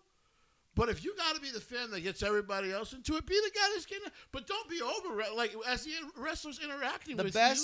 The best compliment you and I would probably ever have is to all of a sudden hear an interview with whoever. I don't care who it's with. But Vita Vaughn mentions these two fucking idiots just bowing. Fucking bowing and chanting my name. But I would be like honored. You want to know why? Because I did that, and it got fucking 40 other dudes to do it. Yeah. Doing the same thing to Sierra, and it got like 100 other people to do it. Of course, we did it at NXT, and it got like 50 to 100 other people to do it. So she's sitting there a little bit, but I'm like, I don't give a fuck. You know. Like I want you to have a good time. I want, you know, like that's the whole point. I would also tell her in person, we love you, but for what I paid for those tickets, I was gonna have a little more fun because I paid for that shit. And like I said, it's having fun. It's not having rowdy fun. Well, you're not trying to quote unquote take over the show. You're just having fun. And by the way, did we mention anything about Sierra as soon as the bell rang for Underground? Nope. We paid attention to the match. That's all it is. And people make it much more complicated than it needs to be. And like I said, the biggest thing between the IWC and live fans. And by the way, this is fair to AEW too. Yeah. Is just I'm like because you're not there. I don't think you're understanding where you might be disconnected from what they're enjoying is, right? And that's why and that's why I'm glad you said disconnected. And that's why my criticism goes to AEW because guys, 1 week you will be in a wrestling history town and they're jumping up for joy for this match. But the next week you have the same people involved, and that crowd is in a territory that didn't have wrestling for 50 years, 60 years. It's a different market. And they're all kind of about what's happening. Right. You're not working as the booker, as the wrestlers, to get that crowd involved because you're just doing your shtick. But that's the problem with the IWC is you guys have to accept that people have to be culpable in this. Tony has to be culpable, just like the wrestlers have to be culpable. Right. Just like Tony needs to get the wrestlers out of the mindset of work like you didn't just do the same thing last week. Right. And that's the IWC. Like, pretend that you didn't watch last week is not always how I watch a show. Right. But when I'm live, you're right. I didn't see it the Right. previous week unless I'm at Raw or SmackDown Right. or Dynamite. But, Right. like, don't sit there and act like because the IWC, all of a sudden 60 people agree with your take. Don't pretend like that live crowd didn't make the match better, didn't enjoy themselves. Right. And back to your Kat Dennings take. Don't make other people dislike it because you don't agree with an opinion. Right. The criticism of AEW has always been, at this show, the lack of growth. Right. 14K to 1.5K. The fact that O'Shea Jackson still interacts with any of you, you guys should take as a fucking blessing. He stopped going to most of the shows because of them. Yeah. He loves a lot of the wrestlers in AEW. Yeah. But as he talks about on his podcast with TJ from the Richard Eisen show, Yeah. there was a snobby fucking attitude to it. Which, by the way, Jesse, all those fans in Which, by the way, real quick, stop comparing yourself to Gaijin fans, because all those Gaijin fans that showed up in Dallas for those 2 nights, I believe in 2022, 22, yeah. ask New Japan, they were welcoming. There was, for those who had never been to a Japanese show, they were loving, happily telling people, oh, this is what this guy does, let me show you. Like, happy to educate so you would enjoy it. We did that to the guys that had the booth next to Yeah. us at NXT because they were clearly just there for a guys' night out. Right, and that was fine. Cool. But whatever. we were educating them as we went, and they were having a great fucking time because of that. Be welcoming as a fucking wrestling community. Like, I why are you being? Why are you? I think the And we're also going to have shirts made that we are the group on the other side of us. We're interacting and enjoying that. And we will also officially be making shirts at some point that we will only wear, not for you guys to sell, that basically say, we're the 13 card jackasses who will make ourselves look stupid so you don't feel so bad doing it yourself. You can enjoy yourself because we walked first. But anyway. And my shirt must say, I am this many years old with a mathematical equation. Like I've told people, if I'm at a show and the heel wrestler has to pour water on me for you guys to get into it and boo him and get the heat, I'll fucking happily do what he needs to get that water on me so he can get the heat, because that's going to be a better show for everybody. Well, remember, I was attacked at a show. Right. The guy came back and straight up was apologizing to me, and I was just like, bro, did you not see the people out there react when it happened? I've had wrestlers thrown on me. We've had that happen. Yes. Like, listen, like, whatever it takes for people to be into the show and for the wrestlers to really have a good time telling their stories, like, that's what it's supposed to be about, man. We are the guys at the show that gets forgotten. That if Jesse's gonna give a heel shit, but if that heel throws beer in Jesse's face, Jesse's not gonna ask security to fucking. Right, I'm not gonna try to jump the rail. Nah, man. Usually, what I'll do is I'll talk more shit. Yeah, exactly. But like, beer doesn't stop you. No, and it gets more heat. Yeah. Now he's talking more shit. Yeah. Like, it works. And then, maybe after the show, hey man, sorry about that. I'm like, bro, did you see that reaction? You don't give a fuck. Just wash us out. Yeah, exactly. I don't care. Yeah. Like, no. I can shower. We're good. You've also had much more beer thrown on you at a Jets game. Oh, bro. And no Jet ever thanked me or apologized to me either. So, it's one of those things, man. The IWC, so people make the joke of touching grass.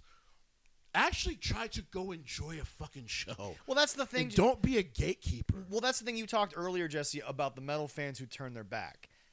So what's going to happen when that band you turn your back to becomes the biggest fucking star in the world? Right. You going to pretend like you were there? I don't pretend like I'm an old school Sleep Token fan. Right. I got into them with the Summoning, not the first 2 records. Sure. Now, I love those first 2 Right. records now that I'm into them. Right. But I don't pretend that somebody that I've met through their shows, through this, that person was there at This Place Will Become Your Tomb. Right. They were there for Sundowning. Right. They were there for the EPs. Right. You're bigger than me, and I can respect that. But that's also a very welcoming audience to their, like, well, thanks for finding them and becoming what Right. you are. But, like, I can't stand the people who sit there and say to me, why is this band here? And I'm like, bro, I just went to I've told you the story. I went to Oceano's last tour in Minnesota. Dude, those boys in Backbiter, I bought them a tank of gas to get home because I looked at them and I said, look, man, I'm just gonna buy the CD because that's how I support you guys is the music. I'm not a big merch guy. I mean, it's fun, but like for me, the CD is how I support you. But I'm like, I can't imagine being that guy who's telling people to move and they just don't want to because it's like you're not Oceano. Right. You're not I Declare War. Right. I feel bad because we all know how big Oceano and I Declare War have earned to become. But, like, I'm not going to shit on you for that. Right. I'm going to say thank you to that because who knows what Backbiter's going to – because Oceano's gone when this tour's over. Now, They're done. So, like, maybe Backbiter's the next – like, you can't look at a live crowd and say, well, you don't cheer that. Let them cheer, man. Right. Let them enjoy the fucking show. Just because you're not a fan of something that's going on doesn't mean that's why like when I criticize something and I call out the sickos, I'm calling out the sickos because there's fans of AEW that watch all wrestling who most of the time have the same criticism I have. They enjoy the show more, and guess what? I think that's fucking great. I get so many comments, and people were like, "Well, you love Psycho Clown and Mr. Iguana, but you hate on this because AEW is not doing it right. It's not benefiting the wrestler." Well, it's the presentation. Who is it benefiting? It's all these things that like for people who are kind of inside of the game, no. And then it starts to fuck with you as you're watching because you're like, this is not working for me. And so, yeah, as a fan, as it's not working for you, when you try to figure out why, guess what? You're going to kind of break it down a little bit. I'm sorry that hurts your feelings as a fan. Mr. Iguana has not done anything yet in WWE that has needed to lead to anything other than the shit he was doing in that moment. That's literally been his shtick. Okay? Triple Mania was exactly what Triple Mania was supposed to be. To be honest, it was a much better version of what Triple Mania had been. Because it wasn't as chaotic? We were kind of able to understand it? 15 hours long. All right, Leroy. Was Let's awesome. get to Heat Wave. Oh, I love it. Yeah. Yes, it's going on right now, but we'll review it when we review it. Yeah, we have a couple of matches already going on. All right, first up it is Triple Threat to determine the number one contender for NXT Women's Champions. Lola Vice, Jada Parker, and Kalani Jordan. So Kalani, in my opinion, is the sexy company pick because of the way they've pushed her. Mm-hmm. Jada is that pick where I think a lot of people are starting to wonder when are they going to actually do it. She's been hovering for a while. Yeah. Are we going to talk about the winners at the next show? Yeah. Okay. And then Lola is the answer of she's a popular one, but she's definitely the third wheel. Right.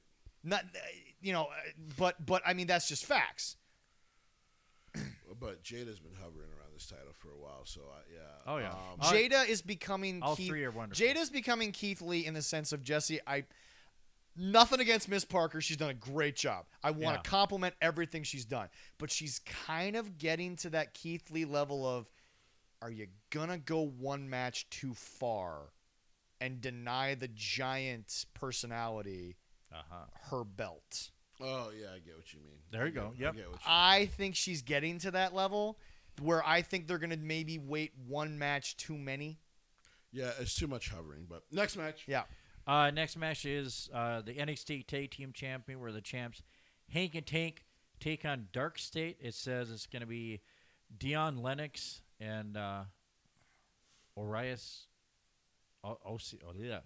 Griffin. Osiris Griffin.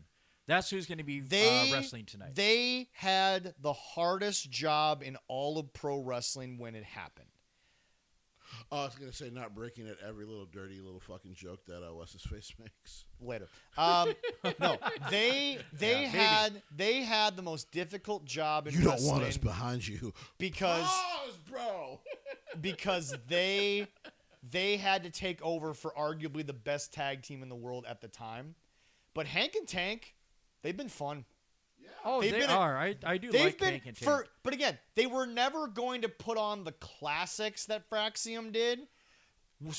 But they, for what they are, have been a really fun, interesting, entertaining tag team in a title reign that was doomed from the start, because look at the title reign that they took the belts off of. Well, yeah. Like, holy shit. They're a couple old school good old boys. I also think this is the beginning of Trick Williams announcing that I'm the leader of Dark State. So okay. I think Dark State's going to start to ascend, because you always start to ascend the group with a tag team. I forget, did Randy win the Intercontinental title before Dave and Rick got the tag titles, or did Rick and Dave win the tag titles first? Rick and Dave won the tag team titles first. Right, okay, so yeah. It was not far. Yeah, it was very close in time. Technically, Randy was already a multi-time Intercontinental champion. Technically, Triple H was world heavyweight champion. Well, yeah. But yeah. But I mean, Trick's already the TNA heavyweight champion is what I'm saying. Yes. And the Easter egg of Dark State never showed up to TNA until Trick won the belt, it's right there. I know! All of a sudden, the TNA owner is handing Trick the title. I'm like, okay, so he's clearly Dark State's leader, nigga. That's what's happening here. Yeah. All right. Well, he's not on this pay-per-view, so. All right, next up, we have the triple threat match for the TNA Knockouts Championship with Jessie Jane, the champ, against Masha Slamovich and Ash by Elegance. This is the match that I will now stop the IWC and start to explain. Hey, guys! Leroy, would you do it for me from the Goonies? Hey, you guys! Hey, you guys! Thank you, because I know you were great in the movie. Anyway, so, wow. Damn. You set me up for it. You can't even blame yourself on that one. Damn. You've had better teeth work done since, but, you know. And my eyes Hold are on, really normal.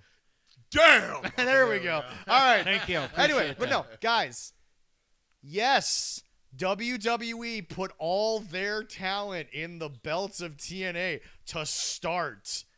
Now TNA has to work their way up and become the engine that could. Yes, JC Jane becoming champion after Trick is like WWE's just putting belts on their people. Yeah, so TNA can earn it back and actually benefit from this shit.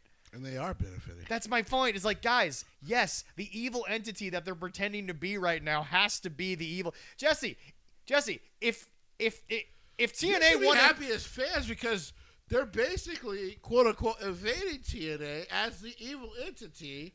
well, that's the thing. That's the thing. Okay, no, hold on. This is the Kyle Fletcher syndrome. Would NXT be as big a threat to TNA right now if every single TNA title match that an NXT person got, they just lost? No. Yes. Yes, that's the point. So now that JC, being the bitch who holds the knockout title, so when it goes back to Masha or back to Ash, or if she wins tonight, back to whoever they build in TNA, then that's more meaningful. Right. Welcome to how you build a story. Also, Do you think there's going to be a title change tonight for that? I think it's too early, and JC's doing great work. Well, even if it's not tonight, even if it's not these two, Yeah. like you just said, you're building someone because, by the way, let us not forget that NXT clearly out of all the shows gets the best ratings. Yeah. And I mean, I'm talking about between AEW's Dynamite and then, to be fair to TNA, they don't have their TV contract yet. They're going to get it back here, but and they got a. But so your TNA people are TNA is going to go head to head with Dynamite. Watch that become a really that's about to interesting. happen. That's Watch about to that happen. become an interesting That's gonna be fun. situation. But I love that. they're getting big exposure. By the way, Minnesota girl Maggie Lee was just on NXT. Like, you're getting exposure. This is awesome stuff. And oddly enough, the company that she worked for at one point, MAW, was happy to promote her NXT match. And they did, yes. Funny how that works. I have a feeling. She's going to be stuck in Florida for a while. I heard it went really well. I've been meaning to go back and watch the replay, but I heard Maggie did incredible, but I'm not shocked. Next match, Leroy. Yeah.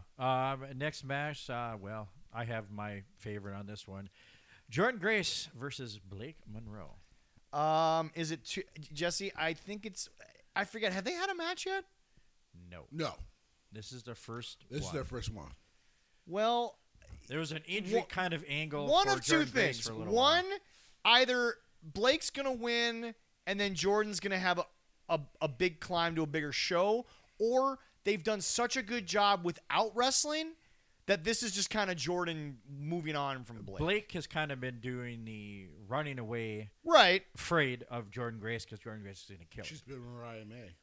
Well, I was literally about to just say, hey, guys, just so you know, I've been saying Mariah May this whole time because it's the same fucking character. It's just she's not using the name, but it's There we been go. Mariah May this whole time. This is who Mariah May There's was. just no Tony Storm attached to her now, but this is... Mariah May is Mariah couldn't May. be this full-on version with Tony Storm because Tony Storm was not a fat-shaming gimmick. Right. And again, as Jessie pointed out last week, and I know somebody hit me up and said Jessie was wrong, and I'm like, whatever. Jessie, Jordan Grace knows what she used to look like.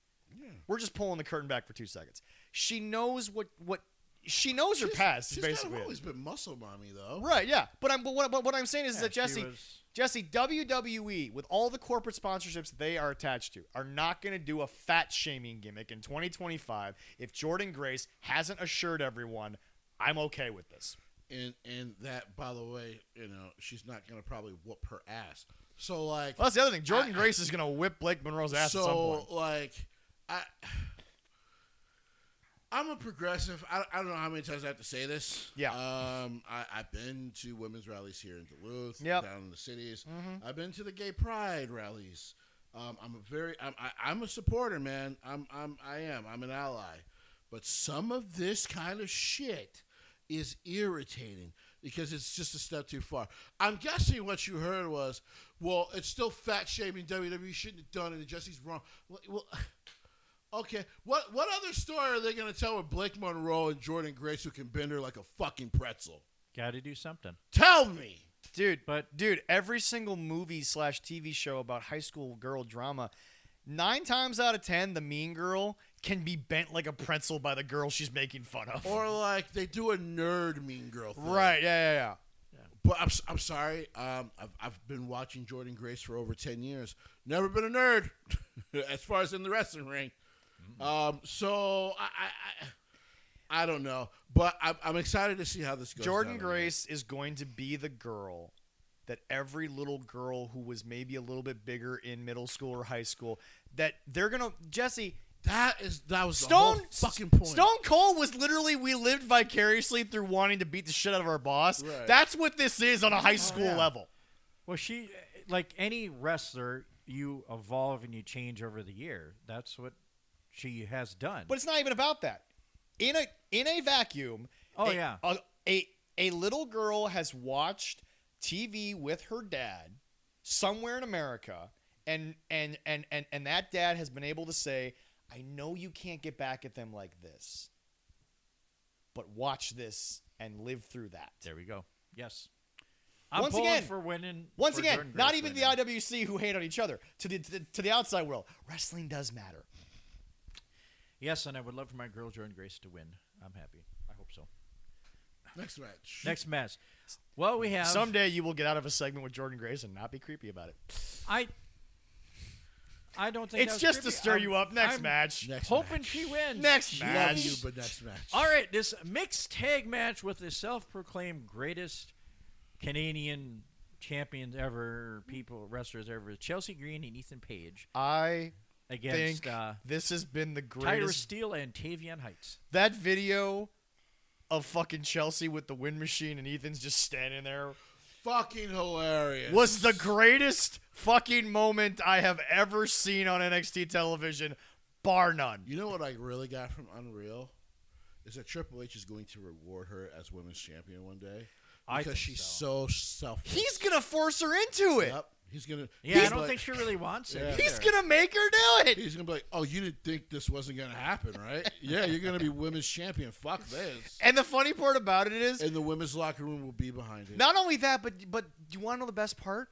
When it finally comes time to drop it, she is going to make Triple H make her lose in the most fucking Chelsea Green way possible. The most epic way possible. It is going to be a goddamn cinematic masterpiece. And I'm telling you right now, Triple H, listen to this woman and you will make more money than you ever thought possible. Oh, yes. Give her money in the bank so she can fail on a Jessie, I promise you, she is gonna have Raquel and Nia fucking beat the shit out of somebody for like 10 minutes and then still fail. I guarantee you, she's gonna have the biggest, baddest bitch in the world beat up the champion and still find a way to fuck herself out of it.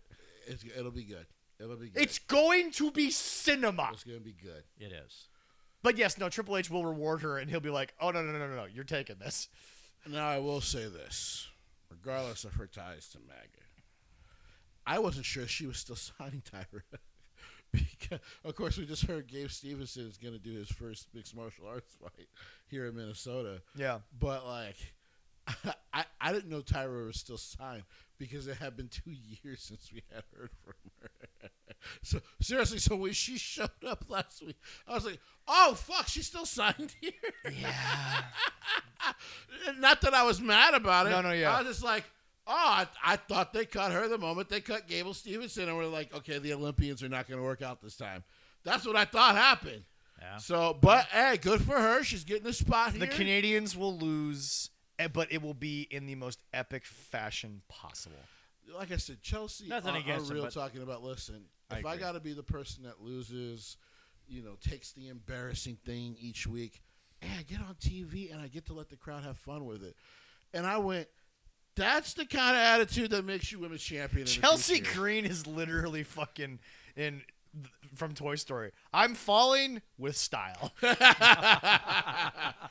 Chelsea Green is. And by the way, watching Unreal, it makes you a bigger fan of her. Just of her. You're just like, I hope for her to succeed more because she's great. I have totally loved her whole run back. With And once again, because Jessie doesn't get quoted enough where people remember, as talented as anyone in that locker room. Oh yes. She's got her wrestling abilities are on the same as Charlotte Flair's.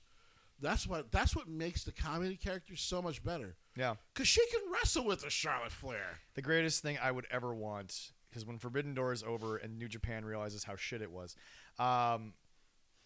Chelsea Green and Yano need to somehow make a DVD sale. Yes. That's all I'm saying. Yano, this DVD doesn't have enough diamonds on. Diamonds? He'll make it happen. Diamonds. If Yano, dude, that's how Yano's career will end. He will finally sell the DVD to a top babyface. He'll sell it to It'll have Chelsea, diamonds. who will then carry on the legacy. Ah, yes. Oh, yeah. Last match of the night, probably most likely the headliner, the main event, is Obafemi defending against Javon Evans. What's left of Javon Evans? Yeah. Jeez Well, Louise. let's see what happens, how much is left of him after this match. I think Trick did most of the fucking damage on Tuesday. My Yeesh. God. Yeah. Well, hopefully it should be a good match. I think so. I thought he died. Well, he pushed him. He looked like fucking Scar pushing Mufasa. I killed this little nigga. Even Oba was like, bro, what did you do? Oh, my God. I got to fight the kid if he wins. What did you do? In all fairness, I was worried because I was like, pushed him a little too far. I mean, he pushed him real far. I'm like, yeah, that boy definitely bouncy. He bounced all the way to a different continent. Oh, yeah. Man. Sometimes it hurts less to hit the table. I think Booker was between concern and laughing because he saw Oba's face. Yep. And I almost broke. Yep. Even Oba was like, bro, did you just kill that dude? You just kill that kid? Even Trick was like, oh, shit, I think I killed him.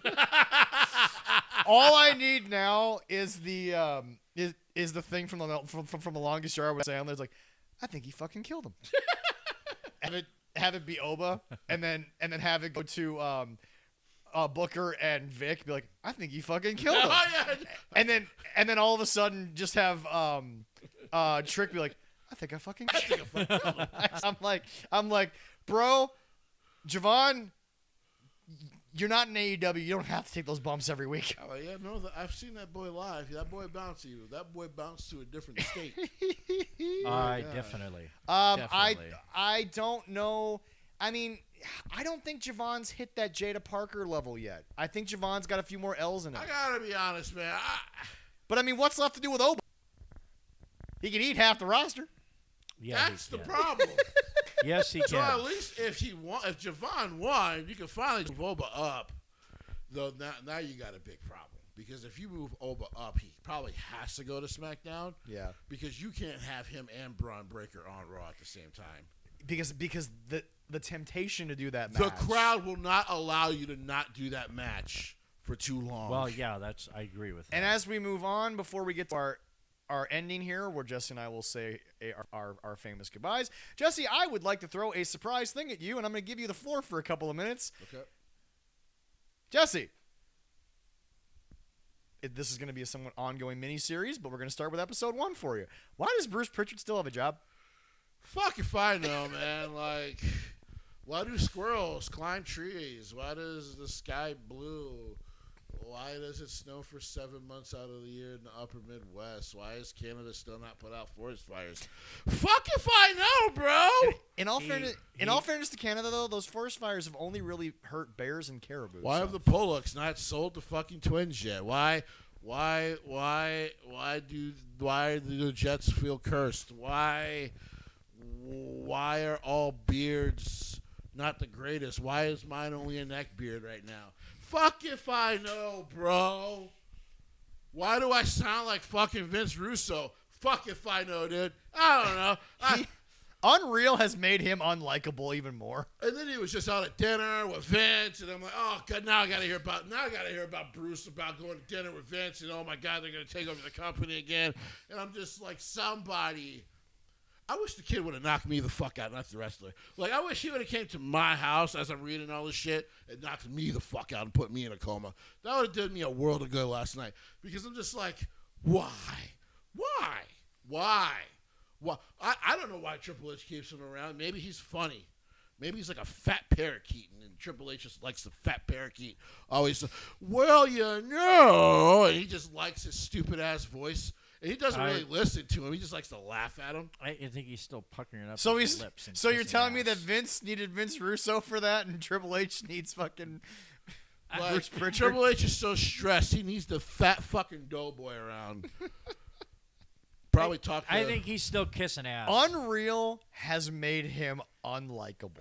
He was always unlikable. No. But I mean, like, even more unlikable. Even to some people who were like, yeah, but he was always involved with Taker. Clearly not as much as we fucking thought, because holy shit. I told everyone. Once again, why do I got to be so dumb? I told everyone this is one of the most useless motherfuckers in pro wrestling outside of Vince But he's Russo. really good at kissing ass. And that's because, folks, let me tell you something about going. Bruce Prichard. You want to know the legacy of Bruce Prichard? It's not Undertaker. It's not the years under Vince. It's not his WWE highlights. TNA hired Jim Cornette, brought him to a taping, and paid this motherfucking Southern boy money to fire a motherfucker. Yep. And Jim Cornette did nothing else with that run in TNA. It wasn't even a run. They paid his ass one night to fire a fat motherfucker. And he has a life supply of chapstick. Sometimes somebody ass kissing. Somebody tries to troll me with a clip of Bruce Prichard's podcast, and I go watch that TNA clip because through Jim Cornette, I lived through. I wish I could fire him myself, like, and I would have told them, like, I'm gonna swear at him, like I'm gonna degrade him because he deserves it, like, because, like, why is he here? Like, and not even for bad ideas, just for being useless. Just for being Bruce Prichard. And, like, and I would feel so, like, there's, like I said, there's always bad times to be an asshole. That's a great time to be one. It just feels good to the soul. You know, just because he's a waste of time. So, folks, we do not know if there will be a show next week. I will probably be out of town, and I think Jesse's busy anyway. So, just so people know, whenever we do come back, though, we are going to, and I'm telling the boys live on camera so that they have to get to it. We're gonna start our reviews of WWE Unreal. we're all going to start going on there. I don't know if we're going to. I've watched it. I don't know if we're going to do episode by episode or if we're just going to do one big thing. We could probably do the whole series. Okay, yeah. So I've watched it all. Okay, so we haven't done this a lot except for like maybe with Dynamite. So Right. I think what we'll do is we'll do an episode by episode breakdown. So next week we're gonna start with episode 1. And also for those of you who are gonna start messaging me and asking why you waiting so long, I like to let things marinate for a little bit. I like to let the initial responses come out, and so we're not just hanging on. Everyone's gonna say the same shit. So so starting next week or next show, I should say, we are going to go over episode 1, and then we'll just go down the series each week. Thank you guys all very much, and don't forget join me on Monday. Yep. Because I'm gonna go live at 2:00. I was going to set you up, but you know what? I guess you don't want me to set you up anymore. Well, okay. I don't know. Well, we're late, so go ahead. You had a chance to glaze up Kathy, and you dropped the ball. What? We'll post a photo of Kathy, and you can all glaze her. Wow. I don't think so. She'll sir. actually find that funny. She'll find that hilarious. But yes, he will be doing Raw tomorrow, 2 p.m. specific Eastern. Holy shit! I need to go to bed. 2 p.m. Eastern Central Standard Time, U.S. So And then on the East Coast, regular it's about time, 3. the regular time the next Monday, because I think they're going to be. It'll be back in the U.S. Yeah, So I think it's back in U.S. I'll be next joining week him after. for that one. I might not join him for this one because I still have my regular job. Hey, Yeah. if there's somebody out there wants to join me, I'll have a link up. That's to let right. me know, and you come join me. Thank you all so very much, and we'll see you guys all next time. Bye bye.